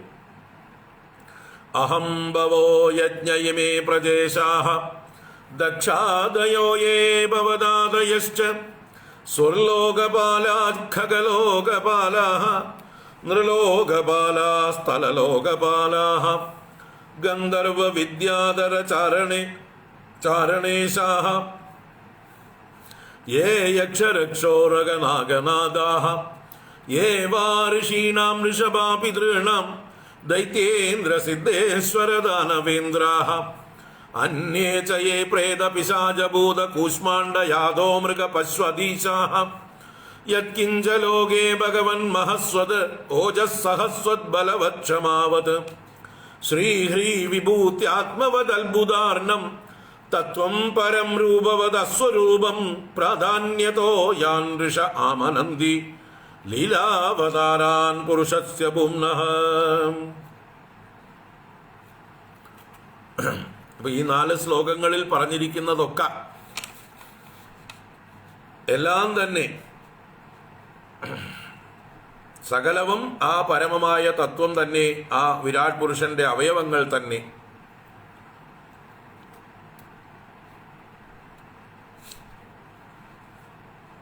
അതിൽ ചെറുതും വലുതുമായത്, മഹത്വമേറിയത്, മഹത്വം കുറഞ്ഞത് എന്നൊക്കെ പറഞ്ഞ് വേണമെങ്കിൽ വേർതിരിക്കാം. അങ്ങനെ പലതും അടങ്ങിയതാണ് ഈ വിരാട് രൂപം. അതിൽ വിശേഷമായതിനെയൊക്കെ ഭഗവാന്റെ വിഭൂതികളായി അവതാരങ്ങളായി തന്നെ വർണ്ണിക്കുന്നു. ഇവിടെ പറയുന്നു, അഹം ഭവോ യജ്ഞഃ ഇമേ പ്രജേശാഃ ദക്ഷാദയോ യേ ഭവദാദയശ്ച. അഹം, ബ്രഹ്മദേവൻ പറയണ ഞാൻ, ഈ ഞാനും, ഭവഃ മഹാദേവൻ ഭവൻ, യജ്ഞഃ ത്രിമൂർത്തികളിൽ ഒരാളായ യജ്ഞൻ എന്ന വിഷ്ണുവും. അപ്പം ഞാനും മഹാദേവനും വിഷ്ണുവും ഞങ്ങൾ ത്രിമൂർത്തികൾ. അതുപോലെ ദക്ഷാദയ ഇമേ പ്രജേശാഹ, ദക്ഷൻ മുതലായിട്ടുള്ള ഈ പ്രജാപതികൾ നിന്റെ ജ്യേഷ്ഠന്മാർ 9 പേര്. അതുപോലെ ഭവദാദയ, നീയടക്കം, ഭവദാദികൾ, നീയും നിന്നെ പോലെയുള്ള സനകാദികളോ അതുപോലെ ബ്രഹ്മചര്യം അനുഷ്ഠിച്ചുകൊണ്ട് നടക്കുന്ന സന്യാസി ശ്രേഷ്ഠന്മാരായിരിക്കുന്നവരോ ഒക്കെ എന്നർത്ഥം ഭവദാദയ. അതുപോലെ സ്വർലോകപാലാഹ, സ്വർഗത്തിലെ ലോകപാലന്മാർ, ഇന്ദ്രാദി ദേവന്മാർ, അഗ്നി, വായു, വരുണൻ, യമൻ മുതലായിട്ടുള്ള സ്വർഗലോകപാലന്മാർ ഇന്ദ്രാദികളും. ഖഗലോകപാലാഹ, ഖഗങ്ങൾ പക്ഷികളാണ്, പക്ഷികളുടെ ലോകപാലന്മാർ ഗരുഡൻ മുതലായവരും. നൃലോകപാലാഹ, ഭൂമിലോകം പാലിക്കുന്ന രാജാക്കന്മാരും. തലലോകപാലാഹ, അതല വിതല സുതല തലാതല പാതാളാദി ലോകങ്ങളെ പാലിക്കുന്ന അസുരാദികളും നാഗങ്ങളും അസുരന്മാരും. അങ്ങനെയുള്ള തലലോകപാലന്മാർ. അനന്തൻ, വാസുകി മുതലായ സർപ്പങ്ങളൊക്കെ പാതാളപാലകന്മാരാണ്. മഹാബലി, പ്രഹ്ലാദൻ മുതലായവരൊക്കെ സുതലവും എന്താണ് രസാതലവുമൊക്കെ പാലിക്കുന്നവരാണ്. അങ്ങനെയുള്ള ഓരോ ലോകങ്ങളെ പാലിക്കുന്ന ലോകപാലന്മാരും. ഗന്ധർവ വിദ്യാധര ചാരണേശാഹ, ഗന്ധർവന്മാർ, വിദ്യാധര ശ്രേഷ്ഠന്മാർ, ചാരണന്മാരിൽ ശ്രേഷ്ഠന്മാരായിട്ടുള്ളവർ. യേ യക്ഷരക്ഷോ ഉരകനാഗനാദാഹ, യക്ഷാധിപനായ കുബേരൻ മുതലായവരും. രക്ഷസുകൾ, അല്ലെ, രാക്ഷസന്മാര് അല്ലെങ്കിൽ നിരുതി മുതലായവര്, രാവണാദികള്. അതുപോലെ ഉരകങ്ങൾ, ഉരകശ്രേഷ്ഠന്മാർ. നാഗനാദാഹ, നാഗശ്രേഷ്ഠന്മാർ. ഏവാ ഋഷീനാം ഋഷഭാഹ, ആരൊക്കെയാണോ ഋഷിശ്രേഷ്ഠന്മാർ, വസിഷ്ഠാദി ഋഷീശ്വരന്മാർ. പിതൃണാം ഋഷഭാഹ, പിതൃക്കളിൽ ശ്രേഷ്ഠന്മാരായ അര്യമാ മുതലായിട്ടുള്ള ആളുകൾ. അതുപോലെ ദൈത്യേന്ദ്ര സിദ്ധേശ്വര ദാനവേന്ദ്രാഹ, ദൈത്യശ്രേഷ്ഠന്മാരായിട്ടുള്ള പ്രഹ്ലാദനും മഹാബലിയും മുതലായവരും. സിദ്ധേശ്വരന്മാരും ദാനവേന്ദ്രന്മാരും. കപിലൻ മുതലായിട്ടുള്ള സിദ്ധേശ്വരന്മാരും അതുപോലെ ദാനവന്മാരിൽ ശ്രേഷ്ഠന്മാരായിട്ടുള്ളവരും. അന്യേച യേ പ്രേത പിശാച ഭൂത കൂഷ്മാണ്ഡ യാദോ മൃഗ പശ്വതീശാഹ, അപ്പോൾ മറ്റുള്ള പ്രേതങ്ങൾ, പിശാചുക്കൾ, ഭൂതങ്ങൾ, കൂഷ്മാണ്ഡങ്ങൾ, അതുപോലെ യാദോ മൃഗങ്ങൾ എന്ന് പറഞ്ഞാൽ ജലജന്തുക്കൾ. അതുപോലെ മൃഗ പശു അധീശാഹ, മൃഗങ്ങളുടെയും പശുക്കളുടെയും എല്ലാം അധീശന്മാരായിരിക്കുന്നവർ. യത് കിഞ്ചലോകേ ഭഗവൻ മഹസ്വത് ഓജസ്സഹസ്വത് ബലവത് ക്ഷമാവത്. വേറെ ഈ ലോകത്തില് ഐശ്വര്യം അധികമുള്ളത് ഭഗവത് എന്ന് പറഞ്ഞാൽ ഐശ്വര്യത്തോടു കൂടിയത്. മഹസ്വത് എന്ന് പറഞ്ഞാൽ മഹസ്വ തേജസ്, തേജസ്സുള്ളത്. ഓജവത് ഇന്ദ്രിയശക്തിയുള്ളത്. സഹസ്വത് മനഃശക്തിയുള്ളത്. ബലവത് സാമർഥ്യമുള്ളത്. ക്ഷമാവത് ക്ഷമയുള്ളത്. അങ്ങനെ പ്രാധാന്യമുള്ള ഗുണങ്ങളെല്ലാം ഉള്ളതായിട്ടുള്ളവരും. ശ്രീ ഹ്രീ വിഭൂതി ആത്മവത് അത്ഭുതാർണം. ശ്രീ എന്നാൽ ശോഭ, ഹ്രീ എന്നാൽ ലജ്ജ, വിഭൂതി എന്നാൽ മാഹാത്മ്യം. അങ്ങനെ ആത്മവത് എന്ന് പറഞ്ഞാൽ ബുദ്ധിയുള്ളവര്. അത്ഭുതാർണം ആശ്ചര്യമായ വർണ്ണങ്ങളോടുകൂടിയത്. അങ്ങനെ തത്വം പരം രൂപവത് രൂപമുള്ളത്. അസ്വരൂപം രൂപമില്ലാത്തത്. അപ്പൊ രൂപമുള്ളത്, രൂപമില്ലാത്തത്, ഇതെല്ലാം തത്വം പരം. ഈ പറഞ്ഞതൊക്കെ തന്നെ പരം തത്വം. ആ പരമമായ തത്വം തന്നെയാണ് ഇതെല്ലാം ആയിരിക്കുന്നത്. ഈശാവാസ്യമിതം സർവം പുരുഷയേവ ഇതകം സർവം. ആ ഈശ്വരൻ തന്നെയാണ്, പുരുഷൻ തന്നെയാണ് ഈ രൂപത്തിലെല്ലാം ആയിരിക്കുന്നത്. ആ പരമതത്വം തന്നെയാണ്. അങ്ങനെ പ്രാധാന്യതോ യാൻ ഋഷേ ആമനന്തി ലീലാവതാരാൻ പുരുഷസ്യ ഭൂമ്നഃ. ഹേ ഋഷേ, നാരദ ഋഷേ എന്ന് സംബോധന ചെയ്യണം. അല്ലയോ ഋഷേ നാരദ, ആ പരമപുരുഷന്റെ ഭൂമ്നഃ പുരുഷസ്യ ലീലാവതാരാൻ പ്രാധാന്യതഃ ആമനന്തി. ആ ഭൂമാവായ പുരുഷന്റെ ലീലാവതാരങ്ങളെ പ്രധാനമായിട്ട് ജ്ഞാനികൾ അറിയുന്നു, ആമനന്തി മനിക്കുന്നു, കരുതുന്നു. അവയെക്കുറിച്ച് ഞാൻ പറഞ്ഞു തരാം. ആപീയതാം കർണകഷായ ശോഷാൻ അനുക്രമിഷ്യേത ഇമാൻ സുപേശാൻ. അപ്പോൾ ഭഗവാന്റെ ഈ വിരാട് പുരുഷന്റെ അവയവങ്ങളിൽ പ്രാധാന്യമർഹിക്കുന്നവരെയാണ് വീണ്ടും ഭഗവാന്റെ അവതാരങ്ങൾ എന്ന് പറയുന്നത്. അങ്ങനെയുള്ള അവതാരങ്ങളെ കേട്ടുകഴിഞ്ഞാൽ കർണകഷായ ശോഷാൻ, കേൾക്കുന്നവരുടെ കർണത്തിലെ കഷായങ്ങളെ ശോഷിപ്പിക്കുന്നതാണത്. കഷായം എന്ന് പറഞ്ഞാൽ അഴുക്ക് എന്നുള്ള അർത്ഥത്തിലാണ് ഇവിടെ. കർണമലം.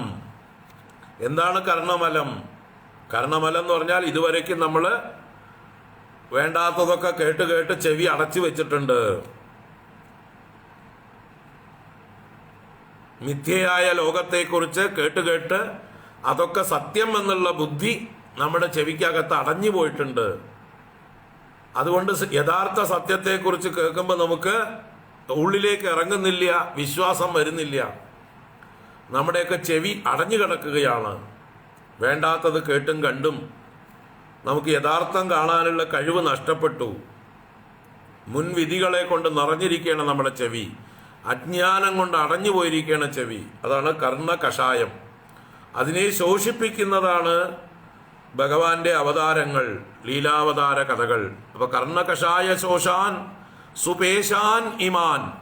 സുപേശാൻ മനോഹരങ്ങളായ, പേശം പേശലം എന്നൊക്കെ പറഞ്ഞാൽ മനോഹരം എന്നർത്ഥം. മനോഹരങ്ങളായ ഇമാൻ തേ അനുക്രമിഷ്യേ, ഞാൻ നിനക്ക് ക്രമത്തിൽ പറഞ്ഞു തരാം. നിന്നോട് ഞാൻ ക്രമത്തിൽ പറയാം. ആപീയതാം, നല്ലതുപോലെ കുടിച്ചോളൂ. ആസമന്താത് പീയതം, ഒന്നും വിടാതെ കുടിച്ചോളൂ. എവിടം കൊണ്ട് കുടിക്കണം? ചെവി കൊണ്ട് കുടിക്കണം, കർണപുടങ്ങളെ കൊണ്ട് കുടിക്കണം. അങ്ങനെ കുടിച്ചാൽ എന്താ ഗുണം? അതിലുള്ള അഴുക്കൊക്കെ ദ്രവിച്ചു പോകും. അല്ലേ? ചെവിയിൽ വാക്സ് അടഞ്ഞു കഴിഞ്ഞാൽ ചില ലിക്വിഡുകൾ, മരുന്നുകൾ നമ്മൾ മെഡിക്കൽ ഷോപ്പിൽ നിന്ന് വാങ്ങി ചെവിയിൽ ഒഴിച്ചു വെച്ചാൽ മതി. കുറച്ച് കഴിയുമ്പോൾ വാക്സൊക്കെ അലിഞ്ഞു പോകും. അതുപോലെ ഇവിടെ ഈ ഭഗവാന്റെ അവതാര ലീലകൾ നിരന്തരം കർണപുടങ്ങളെ കൊണ്ട് പാനം ചെയ്താൽ ഇതുവരയ്ക്ക് നമ്മൾ ആർജിച്ചു വെച്ചിട്ടുള്ള അജ്ഞാനത്തിൻ്റെ സന്തതികളായ അനേക വേണ്ടാത്ത അറിവുകളെ, തെറ്റായ അറിവുകളെ കൊണ്ട് ചെവി അടഞ്ഞു പോയിട്ടുണ്ട്. ആ അഴുക്കൊക്കെ ശുദ്ധീകരിക്കപ്പെടും, അതൊക്കെ ദ്രവിച്ച് ഒഴുകിപ്പോകും.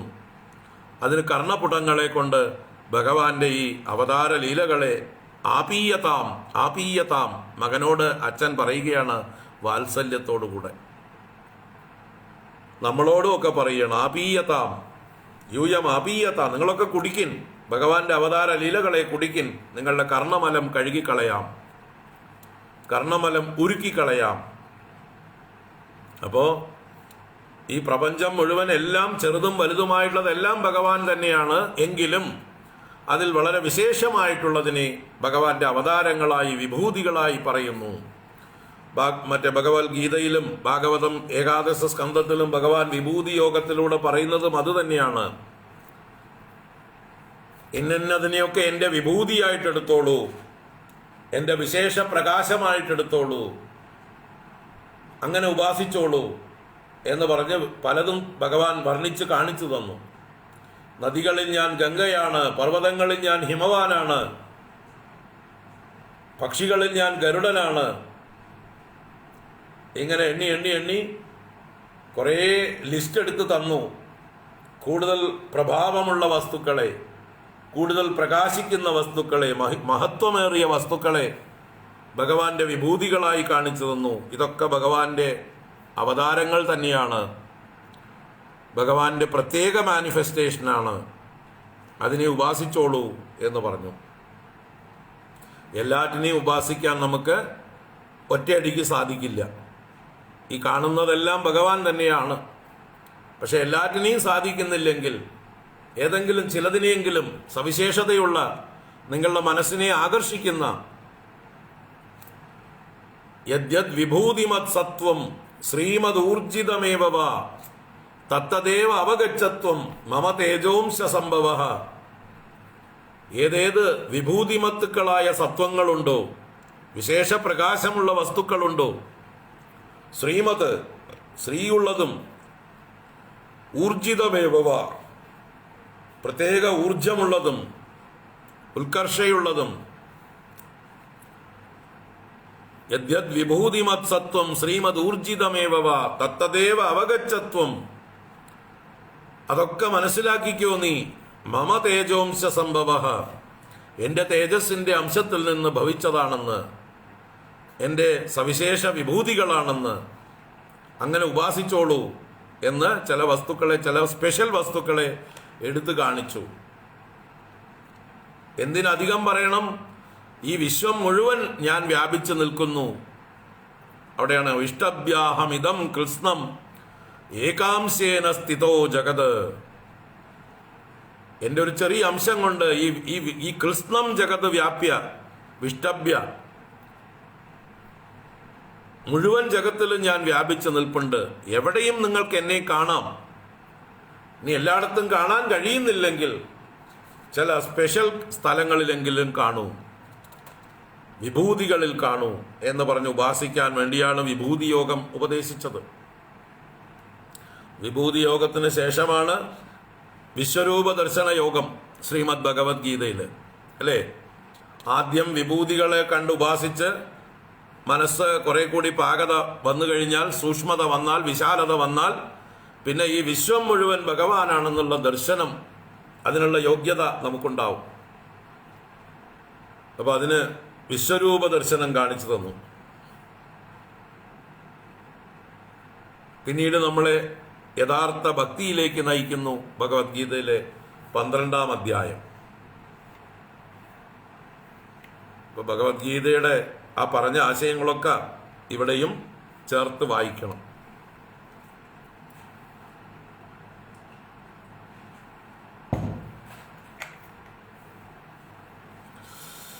അപ്പോൾ ഭഗവാന്റെ അവതാരങ്ങളെ കുറിച്ച് വർണ്ണിക്കാം. ശ്രദ്ധിച്ച് കേട്ടോളൂ, കുടിച്ചോളൂ. ആപീയതാം എന്ന് പറഞ്ഞ് ഭഗവാന്റെ അവതാരങ്ങളെ വർണ്ണിക്കാൻ തുടങ്ങുന്നു. ആര്? ബ്രഹ്മദേവൻ. ആർക്കായിക്കൊണ്ട്? നാരദനായിക്കൊണ്ട്. ഇനി ഇതിൻ്റെ വിസ്താരമാണ് ശ്രീമദ് ഭാഗവതം. ഇതാദ്യം ആമുഖമായിട്ട് ശുഖബ്രഹ്മർഷി അവതരിപ്പിക്കുകയാണ്. ബ്രഹ്മനാരദ സംവാദ രൂപത്തിൽ ഭഗവാന്റെ അവതാരങ്ങളെ ആദ്യം ചുരുക്കി പറഞ്ഞിട്ട് ഇനി വിശദമായിട്ട് ഇത് ഓരോ അവതാരങ്ങളെയും വർണ്ണിക്കാൻ പോകുന്നു. അതിലേക്കുള്ള ഒരു ആമുഖം, ഒരു പ്രസ്താവം, ഒരു അവതാരിക എന്നൊക്കെ വേണമെങ്കിൽ പറയാം. ഹരി ഓം ഇതി ശ്രീമദ് ഭാഗവതേ മഹാപുരാണേ പാരമഹംസ്യാം സംഹിതായാം ദ്വിതീയസ്കന്ധേ ഷഷ്ടോധ്യായഃ സർവത്ര ഗോവിന്ദനാമ സങ്കീർത്തനം. ഗോവിന്ദ ഗോവിന്ദ. ഓം നമോ ഭഗവതേ വാസുദേവായ. അത സപ്തമോധ്യായഃ. ബ്രഹ്മോവാച യത്രോദ്യതക്ഷിതിതലോദ്ധരണായ ബിഭ്രത് ക്രൗഡീം തനും സകലയജ്ഞമയീം അനന്തഃ അന്തർമഹാർണവ ഉപാഗതമാദിദൈത്യം തം ദ്രഷ്ടയാദ്രിമിവ വജ്രതരോദധാര ജാതോരുജേരജനയത് സുയമാൻ സുയജ്ഞഃ ആകൂതിസൂനുരമരാൻ അത ദക്ഷിണായാം ലോകത്രയസ്യ മഹതീം അഹരദ്യദാർത്തിം സ്വയംഭുവേന മനുനാ ഹരിരിത്യനുക്തഃ ജജ്ഞേ ച കർദമഗൃഹേ ദ്വിജദേവഹൂത്യാം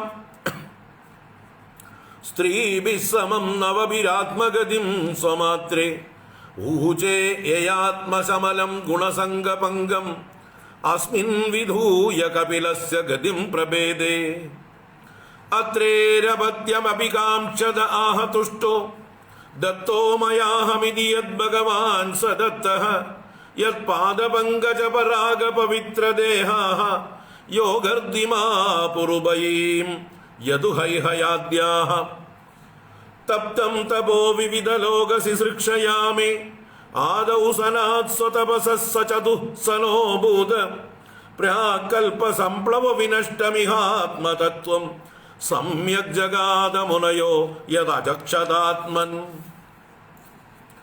ധർമ്മസ്യ ദക്ഷദുഹിതര്യജനിഷ്ടമൂർത്തിയാം നാരായണോ നര ഇതി സ്വതപഃ പ്രഭാവഃ ദൃഷ്ട്വാത്മനോ ഭഗവതോ നിയമാവലോപം ദേവ്യസ്ത്വനംഗപൃതനാ ഘടിതും ന ശേകുഃ കാമം ദഹന്തി കൃതിനോ നനു രോഷദൃഷ്ട്യാ രോഷം ദഹന്തമുദതേന ദഹന്ത്യസഹ്യം സോയം യദന്തരമലം പ്രവിശൻ ബിഭേതി കാമക്കദം नु പുനരസ്യ മനഃശ്രയേത വിദ്ദസ്സപത്ന്യുദിതപത്രിഭിരന്തിരാജ്ഞോ ബാലോപി സന്നുപഗതസ്തപസേവനാനി തസ്മാദാദ്രുവഗതിം ഗൃണതേ പ്രസന്നോ ദിവ്യാസ്തു വന്ദിമുനയോ യദുപര്യതസ്താദ് യദ്വേനമുൽപദഗതം ദ്വിജവാക്യവജ്രവിപ്ലുഷ്ടപൗരുഷഭകം നിരയേ പദന്തം ത്രാത്വാർത്തിദോ ജഗതി പുത്രപദം ചലേബേ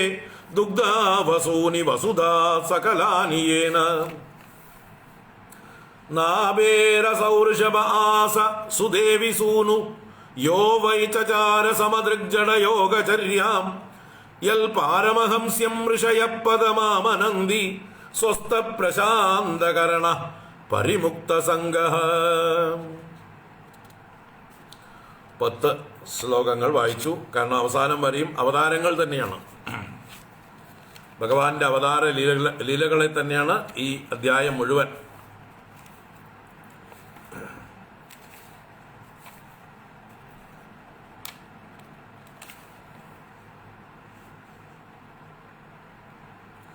നാൽപ്പത്തി 49 ശ്ലോകം വരെ ഭഗവാന്റെ അവതാരം പറഞ്ഞ് പിന്നെ അത് കൺക്ലൂഡ് ചെയ്യണം 55 ശ്ലോകം വരെ. നാരായണ.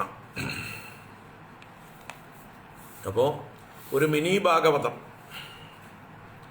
ഈ ഒരു അധ്യായം തന്നെ ദ്വിതീയ സ്കന്ധത്തിലെ ഈ 7-ാം അധ്യായത്തെ ഒരു ഭാഗവത സംഗ്രഹമായി കണക്കാക്കാം. ഒരു മിനിയേച്ചർ ഭാഗവതം. മുഴുവൻ ഭാഗവതവും വായിക്കാൻ സമയമില്ലയോ? ഇത് പിടിച്ചോളൂ, ഇത് മതി. ഈ 7-ാം അധ്യായത്തിലെ 52 ശ്ലോകങ്ങൾ വായിച്ചു കഴിഞ്ഞാൽ ഭാഗവതം വായിച്ചതിൻ്റെ ഒരു അനുഭവം കിട്ടും, ഒരു അനുഗ്രഹം കിട്ടും. ഭാഗവതം നല്ലോണം പഠിച്ചിട്ടുള്ളവർക്ക് ഇത് മതി, ധാരാളം മതി. എല്ലാം ഓർമ്മ വയ്ക്കാൻ, എല്ലാം റിമൈൻഡ് ചെയ്യാനുള്ള ഒരു റിവിഷൻ ടെക്സ്റ്റാണിത്. ഇതുപോലെ തന്നെയാണ് ഇനി അവസാനം 12 സ്കന്ധത്തിലെ 12-ാം അധ്യായം. അത് സമ്പൂർണ്ണ ഭാഗവതം, അത് കുറെ കൂടി വിസ്തരിച്ച്. അപ്പോൾ അതിൻ്റെ ഒരു ഭാഗവത കഥകളുടെ ഒരു ചുരുക്കം തന്നെയാണ് ഈ 7-ാം അധ്യായം. വളരെ വിശിഷ്ടമായിട്ടുള്ള അധ്യായമാണ്. ബ്രഹ്മദേവൻ നാരദന് ഭാഗവതം ഉപദേശിക്കുകയാണ്. ഈ ബ്രഹ്മദേവന് എവിടുന്നാണ് ഭാഗവതം കിട്ടിയത്? അത് മഹാവിഷ്ണുവിൽ നിന്ന്, ഭഗവാൻ നാരായണനിൽ നിന്ന്. അത് അടുത്ത അധ്യായത്തിൽ 8-ാം അധ്യായത്തിൽ പറയും, 9-ാം അധ്യായത്തിൽ പറയും. അപ്പൊ ഈ പരമ്പരകളെ മുഴുവൻ ഇവിടെ സുഖബ്രഹ്മർഷി കൊണ്ടുവരികയാണ്. ആ ഭാഗവതം ആദ്യം നാരായണൻ പത്മഭുവന് ഉപദേശിച്ചു. ആ പത്മഭുവൻ നാരദൻ ഉപദേശിച്ചു. നാരദൻ വ്യാസൻ ഉപദേശിച്ചു. വ്യാസൻ സുഖബ്രഹ്മർഷിക്ക് ഉപദേശിച്ചു. സുഖബ്രഹ്മർഷി പരീക്ഷത്തിന് ഉപദേശിച്ചു. ആ സന്ദർഭത്തിൽ സൂതൻ അവിടെ ഉണ്ടായിരുന്നു. ആ സൂതൻ ശൗനകാദികൾക്ക് ഉപദേശിച്ചു. ആ സൂതൻ ശൗനകാദികൾക്ക് ഉപദേശിക്കുന്നത് നമ്മൾ ഓരോരുത്തരും ഇവിടെ ഇരുന്നു കൊണ്ടതാ കേൾക്കുകയാണ്, കാണുകയാണ്, പഠിക്കുകയാണ്. അപ്പോൾ ആ പരമ്പരയെ മുഴുവൻ ഇവിടെ ചിന്തിക്കുകയാണ്, നമസ്കരിക്കുകയാണ് ഇതിലൂടെ ചെയ്യുന്നത്. അപ്പോൾ ബ്രഹ്മോവാച യത്രോദ്യതക്ഷിതിതലോദ്ധരണായ ബിഭ്രത്ക്രൗഡീം തനും സകലയജ്ഞമയീം അനന്തഃ അന്തർമഹാർണവ ഉപാഗതമാദിദൈത്യം തം ദ്രഷ്ടയാദ്രിമിവ വജ്രധരോ ദദാര. ഈ ഒന്നാം ശ്ലോകത്തിൽ ഭഗവാന്റെ വരാഹാവതാരത്തെ വർണ്ണിച്ചു. ഒരു ശ്ലോകം കൊണ്ട് ഭഗവാന്റെ വരാഹാവതാരത്തെ പറഞ്ഞു. നമ്മുടെ ഭാഗവതത്തിലും ക്രമത്തിൽ നോക്കിയാൽ മൂന്നാം സ്കന്ധത്തിൽ ഭഗവാന്റെ വരാഹാവതാരം തന്നെയാണ് ആദ്യം വർണ്ണിക്കുന്നത്. അപ്പോൾ ആ ക്രമത്തിൽ ഇവിടെ ആദ്യത്തെ അവതാരമായിട്ട് വരാഹാവതാരം പറഞ്ഞു. അപ്പോൾ അനന്തനായ ഭഗവാൻ, ആദിയും അന്തവുമില്ലാത്തവനായ ഭഗവാൻ എപ്പോഴാണോ ക്ഷിതിതലോദ്ധരണായ, ക്ഷിതിതലത്തിൻ്റെ ഉദ്ധരണത്തിനായിക്കൊണ്ട്, ഭൂതലത്തിൻ്റെ ഉദ്ധരണത്തിനായിക്കൊണ്ട്, ആ ഭൂമി ഹിരണ്യാക്ഷൻ ഭൂമിയെ അപഹരിച്ചുകൊണ്ട് രസാതലത്തിൽ കൊണ്ടുപോയി ഒളിപ്പിച്ചു വെച്ചപ്പോൾ ആ ഭൂമിയെ ഉദ്ധരിക്കുവാൻ, രസാതലത്തിൽ നിന്ന് വീണ്ടെടുക്കുവാനായിക്കൊണ്ട് ക്ഷിതിതല ഉദ്ധരണായ ഭഗവാൻ അനന്തഃ ഉദ്യതഃ ഉദ്യമിച്ചു, പ്രയത്നം ചെയ്തു. എങ്ങനെയായിക്കൊണ്ട്? സകല യജ്ഞമയീം ക്രൗഡീം തനും ബിഭ്രത് ക്രൗഡീം തനും സകല യജ്ഞമയീം. അപ്പൊ യജ്ഞമയം, സകല യജ്ഞമയം, യാഗസ്വരൂപമായിരിക്കുന്ന യജ്ഞത്തിന്റെ അവയവങ്ങളാണ് ഈ വരാഹത്തിന്റെ അവയവങ്ങൾ. യജ്ഞവരാഹമൂർത്തിയായിട്ടാണ് ഭഗവാൻ അവതരിച്ചത്. അങ്ങനെയുള്ള ആ ക്രൗഡീം തനും, ക്രൗഡീം എന്ന് പറഞ്ഞാൽ ക്രോഡം എന്ന് പറഞ്ഞാൽ പന്നിയാണ്, വരാഹമാണ്. ആ ക്രോഡത്തെ സംബന്ധിച്ചത് ക്രൗഡീ. ആ ക്രൗഡീം തനും എന്ന് പറയുമ്പോൾ വരാഹത്തിന്റെ മൂർത്തിയെ, വരാഹ അവതാരത്തെ ബിഭ്രത് ഭരിച്ചു. അപ്പൊ ഭൂമിയെ ഉദ്ധരിക്കുവാനായിക്കൊണ്ട് ഭഗവാൻ യജ്ഞമയനായ വരാഹമൂർത്തിയായി എപ്പോൾ അവതരിച്ചുവോ, എന്നിട്ടോ ഉദ്യതഃ ഉത്സാഹിച്ചിട്ട് തഥാ അന്തരമഹാർണവേ ഉപാഗതം ആദിദൈത്യം തം ദംഷ്ട്രയാ വജ്രധരഃ അദ്രിമിവ ദദാര.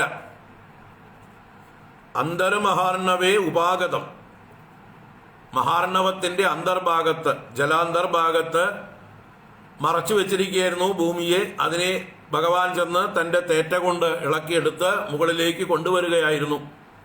അങ്ങനെ അന്തർമഹാർണവേ ഉപാഗതം.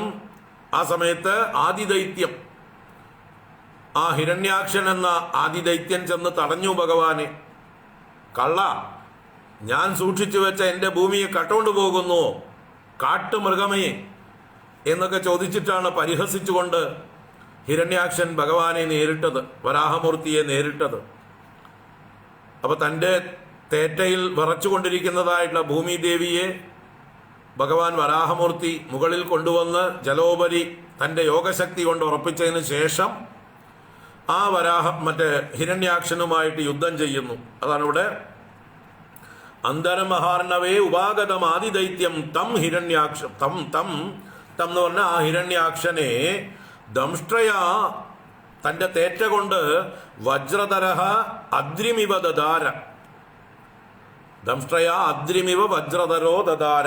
വജ്രധരൻ എന്നാൽ വജ്രപാണി ആരാണ്? ഇന്ദ്രൻ. ഇന്ദ്രൻ പർവ്വതങ്ങളുടെ ചിറക് പിളർന്നു കളഞ്ഞു. പറന്നു നടക്കുന്ന പർവ്വതങ്ങളെയൊക്കെ വജ്രായുധം കൊണ്ട് ഛേദിച്ച് പർവ്വതങ്ങൾക്ക് ചിറകില്ലാത്താക്കിയവനാണ് ഇന്ദ്രൻ. അപ്പൊ അതുപോലെ വജ്രധരൻ അദ്രികളെ എങ്ങനെയാണോ തൻ്റെ വജ്രായുധം കൊണ്ട് പിളർന്നത്, അതുപോലെ ഭഗവാൻ തൻ്റെ തേറ്റ കൊണ്ട് ആദിദൈത്യനായ ഹിരണ്യാക്ഷനെ പിളർന്നു, അല്ലെങ്കിൽ അവനോട് യുദ്ധം ചെയ്തു എന്ന് താല്പര്യം. അപ്പോൾ വരാഹാവതാരത്തെ ഒരു ശ്ലോകം കൊണ്ട് സ്മരിച്ചു. യത്രോദ്യതക്ഷിതിതലോദ്ധരണായ ബിഭ്രത് ക്രൗഡീം തനും സകല യജ്ഞമയീം അനന്തഃ അന്തർമഹാർണവ ഉപാഗതമാദിദൈത്യം തം ദംഷ്ട്രയാദ്രിമിവ വജ്രധരോ ദദാര. ഇതിൻ്റെ വ്യാഖ്യാനം നമുക്ക് എവിടെ കാണാം? വിസ്താരം തൃതീയ സ്കന്ധത്തിൽ 13 മുതൽ 19 വരെയുള്ള അധ്യായങ്ങളിൽ. 7 അധ്യായങ്ങളിൽ വരാഹാവതാരത്തിൻ്റെ ലീലകൾ കാണാം. വരാഹാവതാരം മാത്രമല്ല, അവിടെ ഹിരണ്യാക്ഷ ഹിരണ്യകശിപു ഉൽപ്പത്തി, അല്ലെങ്കിൽ അതിനു മുമ്പുള്ള സനകാദികളുടെ ശാപം, ജയവിജയന്മാർക്ക് സനകാദികളിൽ നിന്ന് ശാപം കിട്ടുന്നത്, അവർ ഹിരണ്യാക്ഷനും ഹിരണ്യകശിപുവുമായി ജനിക്കുന്നത്, അവരുടെ ദിഗ്വിജയം, അത് കഴിഞ്ഞ് ഭഗവാൻ അവതരിച്ച് ഭൂമിയെ ഉദ്ധരിക്കുന്നതും ഹിരണ്യാക്ഷ വധവും അത് വിസ്തരിച്ച് തൃതീയ സ്കന്ധത്തിൽ 13 മുതൽ 19 വരെയുള്ള അധ്യായങ്ങളിൽ ഈ വിഷയം. അപ്പോൾ അതിനെ ഒരു ശ്ലോകം കൊണ്ടിവിടെ നമുക്ക് പരിചയപ്പെടുത്തി. ഇനി അടുത്തത്, ജാതോരുചേർ അജനയത് സുയമാൻ സുയജ്ഞഃ ആകൂതി സൂനുർ അമരാനദ ദക്ഷിണായാം ലോകത്രയസ്യ മഹതീം അഹരത് യഥാർത്തിം സ്വയംഭുവേന മനുനാ ഹരിരിത്യനുക്തഃ. ജാതോരുചേരജനയത് സുയമാൻ സുയജ്ഞഃ ആകൂതി സൂനുരമരാനദ ദക്ഷിണായാം ലോകത്രയസ്യ മഹതീം അഹരത് യഥാർത്തിം സ്വയംഭുവേന മനുനാ ഹരിരിത്യനുക്തഃ. ജാതോ രുചേഹെ, രുചേഹെ, രുചി എന്നതൊരു പ്രജാപതിയുടെ പേരായിരുന്നു. അപ്പൊ രുചി എന്ന പ്രജാപതിയിൽ നിന്ന് ഭഗവാൻ ജാതനായി സുയജ്ഞ എന്ന പേരിൽ, സുയജ്ഞൻ എന്ന പേരിൽ ആകൂതി സൂനുവായിട്ട്, ആകൂതി സൂനു, ആകൂതി എന്നത് ദക്ഷ പ്രജാപതിയുടെ മകളാണ്, അല്ല സ്വയംഭുവ മനുവിന്റെ മകളാണ്. സോറി, സ്വയംഭുവ മനുവിന്റെ 3 മക്കളിൽ ആകൂതി, പ്രസൂതി, ദേവഹൂതി. പ്രസൂതി ദക്ഷന്റെ ഭാര്യയായി, ദേവഹൂതി കർദമ പ്രജാപതിയുടെ ഭാര്യയായി, ആകൂതി രുചി പ്രജാപതിയുടെ ഭാര്യയായി. അപ്പൊ ആകൂതി രുചി ദമ്പതികൾക്ക് സുയജ്ഞൻ എന്ന പേരിൽ ഭഗവാൻ അവതരിച്ചു. യജ്ഞൻ എന്നും സുയജ്ഞൻ എന്നും വിളിക്കാം. അപ്പോ എന്നിട്ട് ദക്ഷിണായാം സുയമാൻ അജനയത്, ദക്ഷിണ എന്നത് ലക്ഷ്മി ദേവിയുടെ അവതാരമായിരുന്നു. ഈ സുയജ്ഞന്റെ കൂടെ തന്നെ അവതരിച്ചു ലക്ഷ്മി ദേവി ദക്ഷിണ എന്ന പേരിൽ. ആ ദക്ഷിണയിൽ ഈ യജ്ഞഭഗവാൻ സുയമാൻ, സുയമന്മാര് എന്നുള്ള മക്കളെ ജനിപ്പിച്ചു. അപ്പൊ യജ്ഞൻ എന്ന ഭഗവാന്റെ അവതാരത്തിൽ ഭഗവാന് മക്കളുണ്ട്, അവരുടെ പേരാണ് സുയമാൻ എന്ന്. എന്നിട്ടോ ലോകത്രയസ്യ മഹതീം ആർത്തിം അഹരത്, 3 ലോകങ്ങൾക്കും ഉണ്ടായിട്ടുള്ള മഹത്തായ ദുഃഖങ്ങളെ ഹരിച്ചു. സ്വയംഭുവേന മനുന ഹരിഹി ഇതി അനൂക്തഃ, സ്വയംഭുവ മനുവിനാൽ ഈ യജ്ഞനെ ഹരി എന്ന് സ്തുതിക്കപ്പെട്ടു. അപ്പൊ ഈ യജ്ഞാവതാരത്തെക്കുറിച്ച് ചതുർത്ഥ സ്കന്ധത്തിലും അഷ്ടമസ്കന്ധത്തിലുമാണ് സൂചനകൾ. അതിനിവിടെ 2ാമതായിട്ട് ബ്രഹ്മദേവൻ പറഞ്ഞു. ആകൂതിപുത്രനായി ഭഗവാൻ സുയജ്ഞനായി അവതരിച്ചു എന്നുള്ളത്. സ്വയംഭുവ മനുവിന്റെ മക്കളിൽ ആകൂതിയാണ് മൂത്തത്, പെൺകുട്ടികളിൽ. അപ്പൊ ആകൂതിയുടെ മകനായി ഭഗവാൻ സുയജ്ഞനായി അവതരിച്ചു.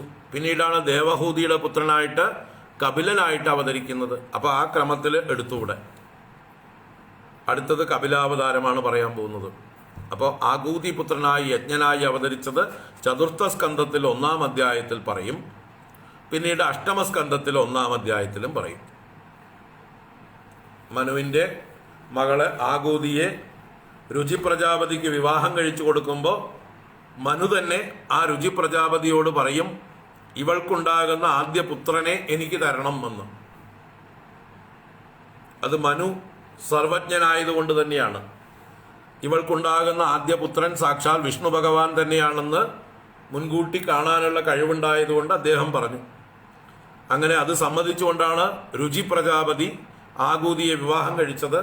അങ്ങനെ അവർക്ക് പുത്രനായിട്ട് ഭഗവാൻ യജ്ഞനും ദക്ഷിണ എന്ന ദമ്പതിയായിട്ടാണ് ജനിച്ചത്. അതിൽ യജ്ഞനെ മനു ദത്തെടുത്തു, വളർത്തുപുത്രനായി ദത്തെടുത്തു. ദക്ഷിണയെ ആകൂതിയും വളർത്തി. ആ യജ്ഞനെയും ദക്ഷിണയെയും പിന്നീട് ദമ്പതികളാക്കി. കാരണം അവർ ലക്ഷ്മി നാരായണന്മാർ തന്നെയാണ്. അങ്ങനെ മനുവിൻ്റെ പുത്രനായി വളർന്ന യജ്ഞൻ മനുവിൻ്റെ തപസ് കാലത്ത് മനുവിനെ രക്ഷിക്കുക എന്നുള്ള ഒരു പ്രവൃത്തിയാണ് ചെയ്തത്. അതാണ് അഷ്ടമസ്കന്ധത്തിൽ പറയുന്നത്. അപ്പോൾ അതൊക്കെ നമുക്ക് അവിടെ വിസ്തരിച്ച് കാണാം.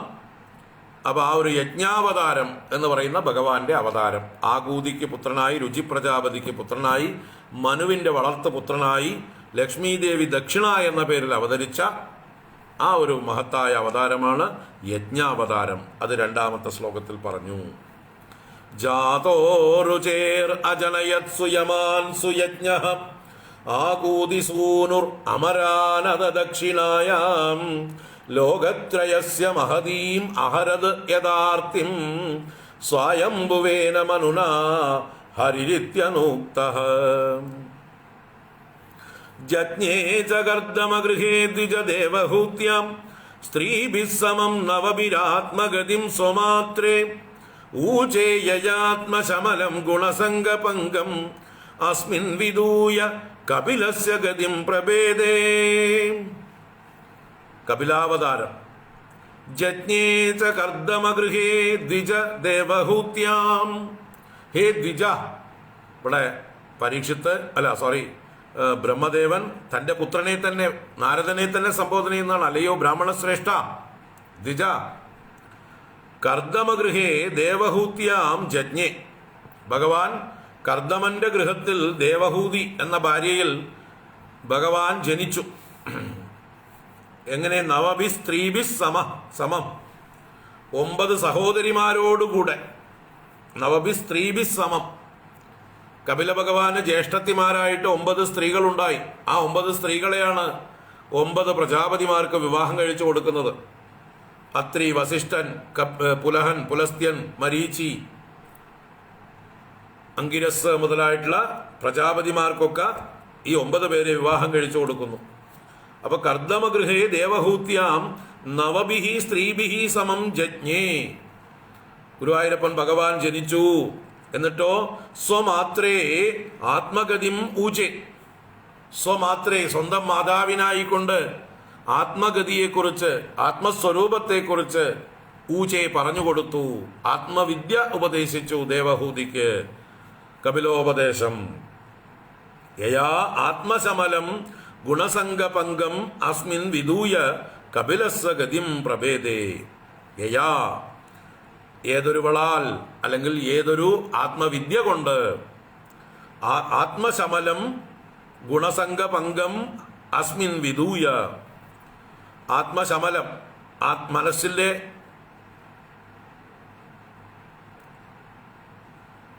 മനസ്സിന് മലത്തെ ഉണ്ടാക്കുന്നതായിട്ടുള്ള ഗുണസംഗ പങ്കം, ഗുണസംഗ രൂപത്തിലുള്ള അഴുക്കുകൾ. നമ്മൾ വിഷയങ്ങളുമായി ബന്ധപ്പെടുമ്പോൾ വാസകളുടെ രൂപത്തിൽ അഴുക്കുകൾ അണിഞ്ഞുകൂടുന്നുണ്ട്.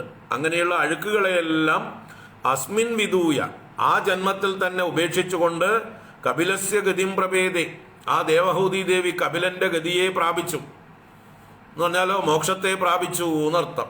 അങ്ങനെ ദേവഹൂതി ആ ഭഗവാൻ കപിലനായി അവതരിച്ച് ഉപദേശിച്ചപ്പോൾ ആ ജ്ഞാനം ഉൾക്കൊണ്ടുകൊണ്ട് അന്ധക്കരണത്തിലെ സർവവാസനാ മാലിന്യങ്ങളെയും ക്ഷയിപ്പിച്ചുകൊണ്ട് കപിലഗതിയെ പ്രാപിച്ചു, ഭഗവത്ഗതിയെ പ്രാപിച്ചു, മോക്ഷത്തെ പ്രാപിച്ചു. അപ്പോൾ കപിലോപദേശം എന്തിനുള്ളതാണ്? ഹൃദയത്തിലെ മാലിന്യങ്ങളെ, ചിത്തവാസനകളെ മുഴുവൻ കഴുകിക്കളയാനുള്ളതാണ്, ശമിപ്പിക്കാനുള്ളതാണ്, കർദമന്മാർക്കുള്ളതാണ്. അല്ലേ? നമ്മളൊക്കെ കർദമന്മാരാണ്, അഴുക്കുള്ളവരാണ്. അഴുക്കുള്ളവർക്ക് അഴുക്ക് കഴുകിക്കളയാനുള്ള ഡിറ്റർജൻറ്റ്, സോപ്പ് പൗഡറാണ് കപിലന്റെ ഉപദേശം. കർദമ പ്രജാപതിക്കും ദേവഹൂതിക്കും കൂടി ഭഗവാൻ ഉപദേശിച്ചത് നമുക്കൊക്കെ ബാധകമാണ്. നമ്മുടെയൊക്കെ ഹൃദയത്തിലെ, നമ്മുടെയൊക്കെ ചിത്തത്തിലെ വാസനാ മാലിന്യങ്ങളെ, അജ്ഞാന മാലിന്യങ്ങളെല്ലാം കഴുകിക്കളഞ്ഞ് നമുക്ക് ഈ ജന്മത്തിൽ തന്നെ മുക്തരാവാനുള്ള വഴി ഈ കപിലോപദേശം അല്ലെങ്കിൽ കപിലാവതാരമൊക്കെ തൃതീയ സ്കന്ധത്തിൽ 22-ാം അധ്യായം മുതൽക്ക് അവസാനം വരെ 33-ാം അധ്യായം വരെയുള്ള 10-11 അധ്യായങ്ങളിലായിട്ടാണ് കർദമന്റെയും ദേവഹൂതിയുടെയും കപിലന്റെയും ഒക്കെ കഥ പറയുന്നത്. 25-ാം അധ്യായത്തിൽ കപിലാവതാരം, കപിലോപദേശം ഒക്കെ വരുന്നു. ജജ്ഞേ ച കർദമഗൃഹേ ദ്വിജ ദേവഹൂത്യാം സ്ത്രീഭിः സമം നവഭിരാത്മഗതിം സ്വമാത്രേ ഊചേയാത്മശമലം ഗുണസംഗഭംഗം അസ്മിൻ വിദൂയ കപിലസ്യ ഗതിം പ്രഭേദേ. അത്രേരപത്യമഭികാംക്ഷത ആഹ തുഷ്ടോ ദത്തോ മയാഹമിതി യദ്ഭഗവാൻ സദത്തഃ യൽപാദപങ്കജ പരാഗപവിത്രദേഹാഃ യോഗർദിമാ പുരുപയീം യദുഹൈഹയാദ്യാഃ. അത്രേരപത്യമഭികാംക്ഷത ആഹ തുഷ്ടോ ദത്തോ മയാഹമിതി യദ്ഭഗവാൻ സദത്തഃ യൽപാദപങ്കജ പരാഗപവിത്രദേഹാഃ യോഗർദിമാ പുരുപയീം യദുഹൈഹയാദ്യാഃ. അത്രേഹ് അത്രി മഹർഷിക്ക് അദ്ദേഹം എന്ത് ചെയ്തു? അപത്യം അഭികാംക്ഷതഃ. അപത്യം എന്ന് പറഞ്ഞാൽ സന്താനം.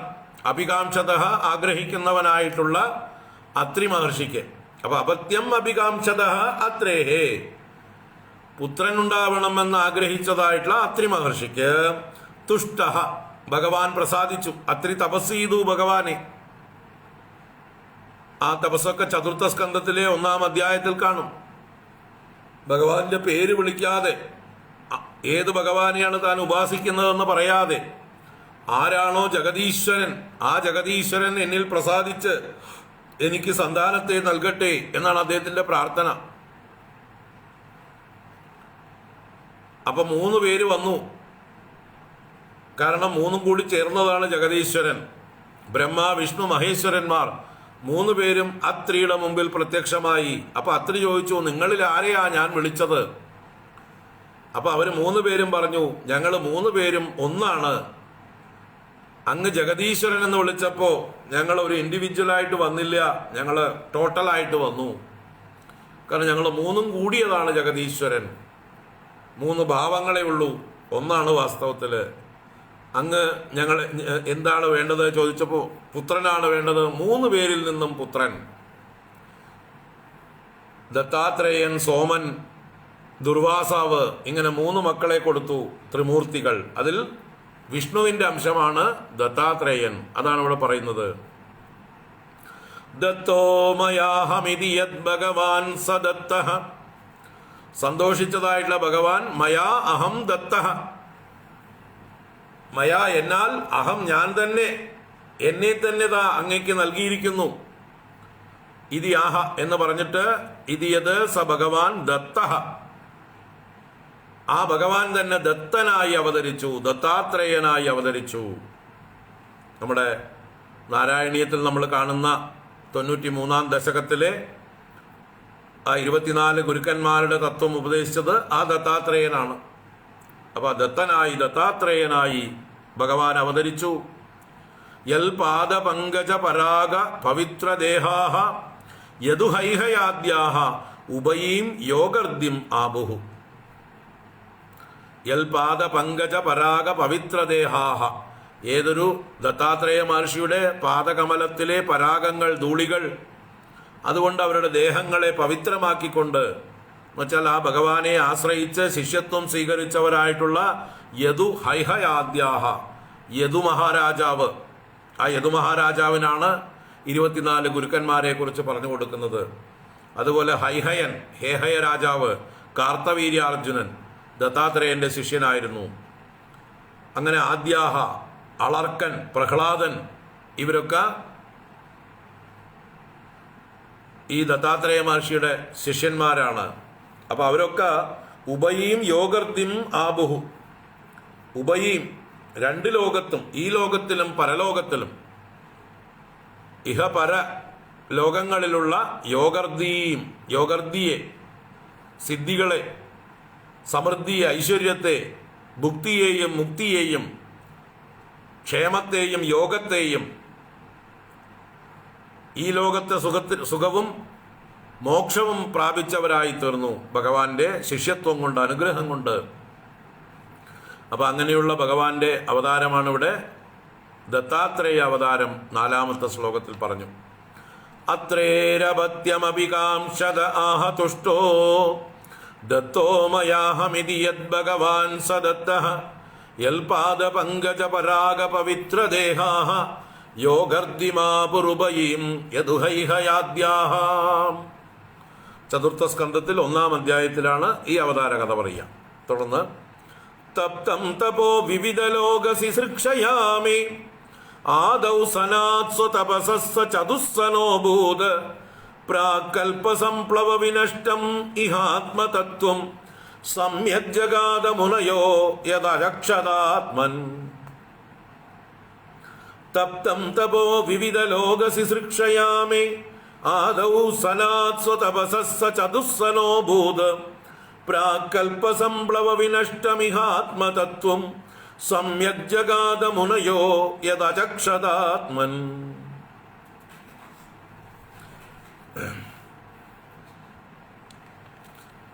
സനകാദികളുടെ അവതാരമാണ് ഇതിൽ പറയുന്നത്. ഇവിടെ പറഞ്ഞു തപ്തം തപോ വിവിധ ലോക ശിശൃക്ഷയാ മേ. മേ മേ എന്ന് പറഞ്ഞാൽ എന്നാൽ എന്നർത്ഥത്തിലാണ്, മയാ എന്നർത്ഥത്തിലാണ്. മയാ തപം തപഹ തപ്തം, തപസ് ചെയ്യപ്പെട്ടു. എന്തിനായിക്കൊണ്ട്? വിവിധ ലോക ശിശൃക്ഷയ, പലതരത്തിലുള്ള ലോകങ്ങളെ സൃഷ്ടിക്കുവാനുള്ള ഇച്ഛ കൊണ്ട് ഞാൻ ആദ്യം തപസ് ചെയ്തു. ആദൗ, ആദിയിൽ, സൃഷ്ടിയുടെ എല്ലാം ആദിയിൽ ഞാൻ തപസ് ചെയ്തു. എന്നിട്ടോ സ്വതപസഹ സനാദ് സഹ ചതുസ്സനഹ അഭൂത്. എൻ്റെ സ്വതപസഹ സനാദ്, എൻ്റെ തപസ്സിൻ്റെ സമർപ്പണം കൊണ്ട്, അവിടെ സനാദ് എന്നുള്ളത് കൊണ്ട് സമർപ്പണം എന്നർത്ഥത്തിലാണ്. എൻ്റെ തപസ്സിലുള്ള ആ സമർപ്പണം കൊണ്ട്, ആത്മാർത്ഥത കൊണ്ട്, സഹ ഭഗവാൻ ചതുസ്സനഹ അഭൂത്, ആ ഭഗവാൻ ചതുസ്സനനായി അവതരിച്ചു. എന്നുവെച്ചാലോ 4 പേരായിട്ട്, സനകൻ, സനന്ദൻ, സനാതനൻ, സനൽകുമാരൻ. അതാണ് 4 സനന്മാര്. സനകൻ, സനന്ദൻ, സനാതനൻ, സനൽകുമാരൻ. 4 ആത്മജ്ഞാനികളായിട്ടുള്ള പുത്രന്മാരായിട്ട് എനിക്ക് ഭഗവാൻ തന്നെ പുത്രനായിട്ട് വന്നു എന്നാണ്. അതാണ് സഹ എന്ന് പറഞ്ഞത്. ആ ഭഗവാൻ തന്നെ ചതുസ്സനഹ അഭൂത്, 4 സനന്മാരായിട്ട് ഭവിച്ചു. സഹ പ്രാകൽപ സംപ്ലവ വിനഷ്ടം ആത്മതത്വം സമ്യക് ജഗാദ.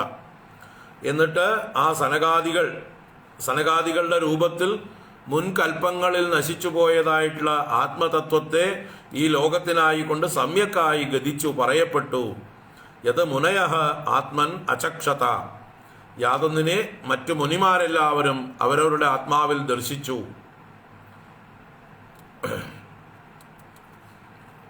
ഇനി വേണമെങ്കിൽ ഇവിടെ വേറൊരു രീതിയിലും അതിനെ വ്യാഖ്യാനിക്കാം. ഈ സനകാദികൾക്ക് വേണ്ടി ഭഗവാൻ തന്നെ മറ്റൊരു രൂപമെടുത്തു, ഹംസരൂപം. ഹംസാവതാരം എടുത്തുകൊണ്ട് സനകാദികളുടെ ശങ്ക തീർത്തു കൊടുത്ത് ഉപദേശിച്ചു. അതിനെ സനകാദികളാകുന്ന മുനികൾ ഹൃദയത്തിൽ ധരിച്ചു എന്നും എടുക്കാം. അപ്പൊ സഹ പ്രാകൽപ സംപ്ലവ വിനഷ്ടം ആത്മതത്വം സമ്യക് ജഗാദ എന്നുള്ളത് മുൻകൽപ്പത്തിൽ പ്രളയകാലത്ത് നഷ്ടപ്പെട്ടു പോയതായിട്ടുള്ള ആ ആത്മബോധത്തെ, ആത്മജ്ഞാനത്തെ ഭഗവാൻ തന്നെ ഹംസരൂപിയായിട്ട് ഈ സനകാദികൾക്ക് ഉപദേശിച്ചു. ആ മുനികൾ അതിനെ ഹൃദയത്തിൽ, ആത്മാവിൽ ദർശിച്ചു എന്നും എടുക്കാവുന്നതാണ്.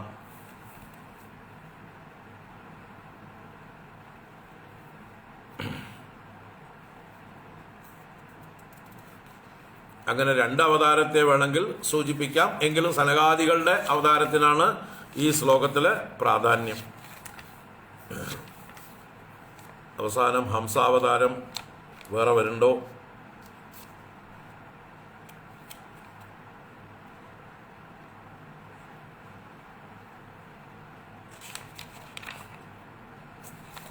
നോക്കി പറയാം പിന്നെ. അപ്പം എന്തായാലും ഭഗവാന്റെ വിവിധ അവതാരങ്ങളെക്കുറിച്ചാണ് പറയുന്നത്. ഇപ്പം സനകാദികൾ ഉത്ഭവിക്കുന്നതിനെക്കുറിച്ച് 3യ സ്കന്ധത്തിലാണ് പറയുന്നത്. ഇനി 6 മുതൽക്കുള്ള ശ്ലോകങ്ങൾ നാളെ കാണാം. നരനാരായണ അവതാരമാണ് 6ാമത്തെ ശ്ലോകത്തിൽ. അത് കഴിഞ്ഞ് രുദ്രാവതാരത്തെക്കുറിച്ച് പറയുന്നുണ്ട്. അത് കഴിഞ്ഞ് ധ്രുവചരിതത്തെക്കുറിച്ച് പറയുന്നുണ്ട്. പൃഥു അവതാരത്തെക്കുറിച്ച് പറയുന്നു. ഇങ്ങനെ വരിവരിയായിട്ട് ഭാഗവതത്തിൽ എങ്ങനെയാണോ അവതരിപ്പിച്ചിട്ടുള്ളത് ആ വിഷയങ്ങളൊക്കെ സൂചിപ്പിച്ചു പോണു. ഭഗവാന്റെ ലീലകളെ, ഭഗവാന്റെ അവതാരങ്ങളെ. നാളെ തുടരാം. ഓം കായേന വാചാ മനസേന്ദ്രിയൈർവാ ബുദ്ധ്യാത്മനാ വാ പ്രകൃതേ സ്വഭാവാത് കരോമി യദ്യത് സകലം പരസ്മൈ നാരായണായേതി സമർപ്പയാമി. ഓം ശാന്തി ശാന്തി ശാന്തി. ഹരി ഓം ശ്രീ ഗുരുഭ്യോ നമഃ. ഹരി ഓം.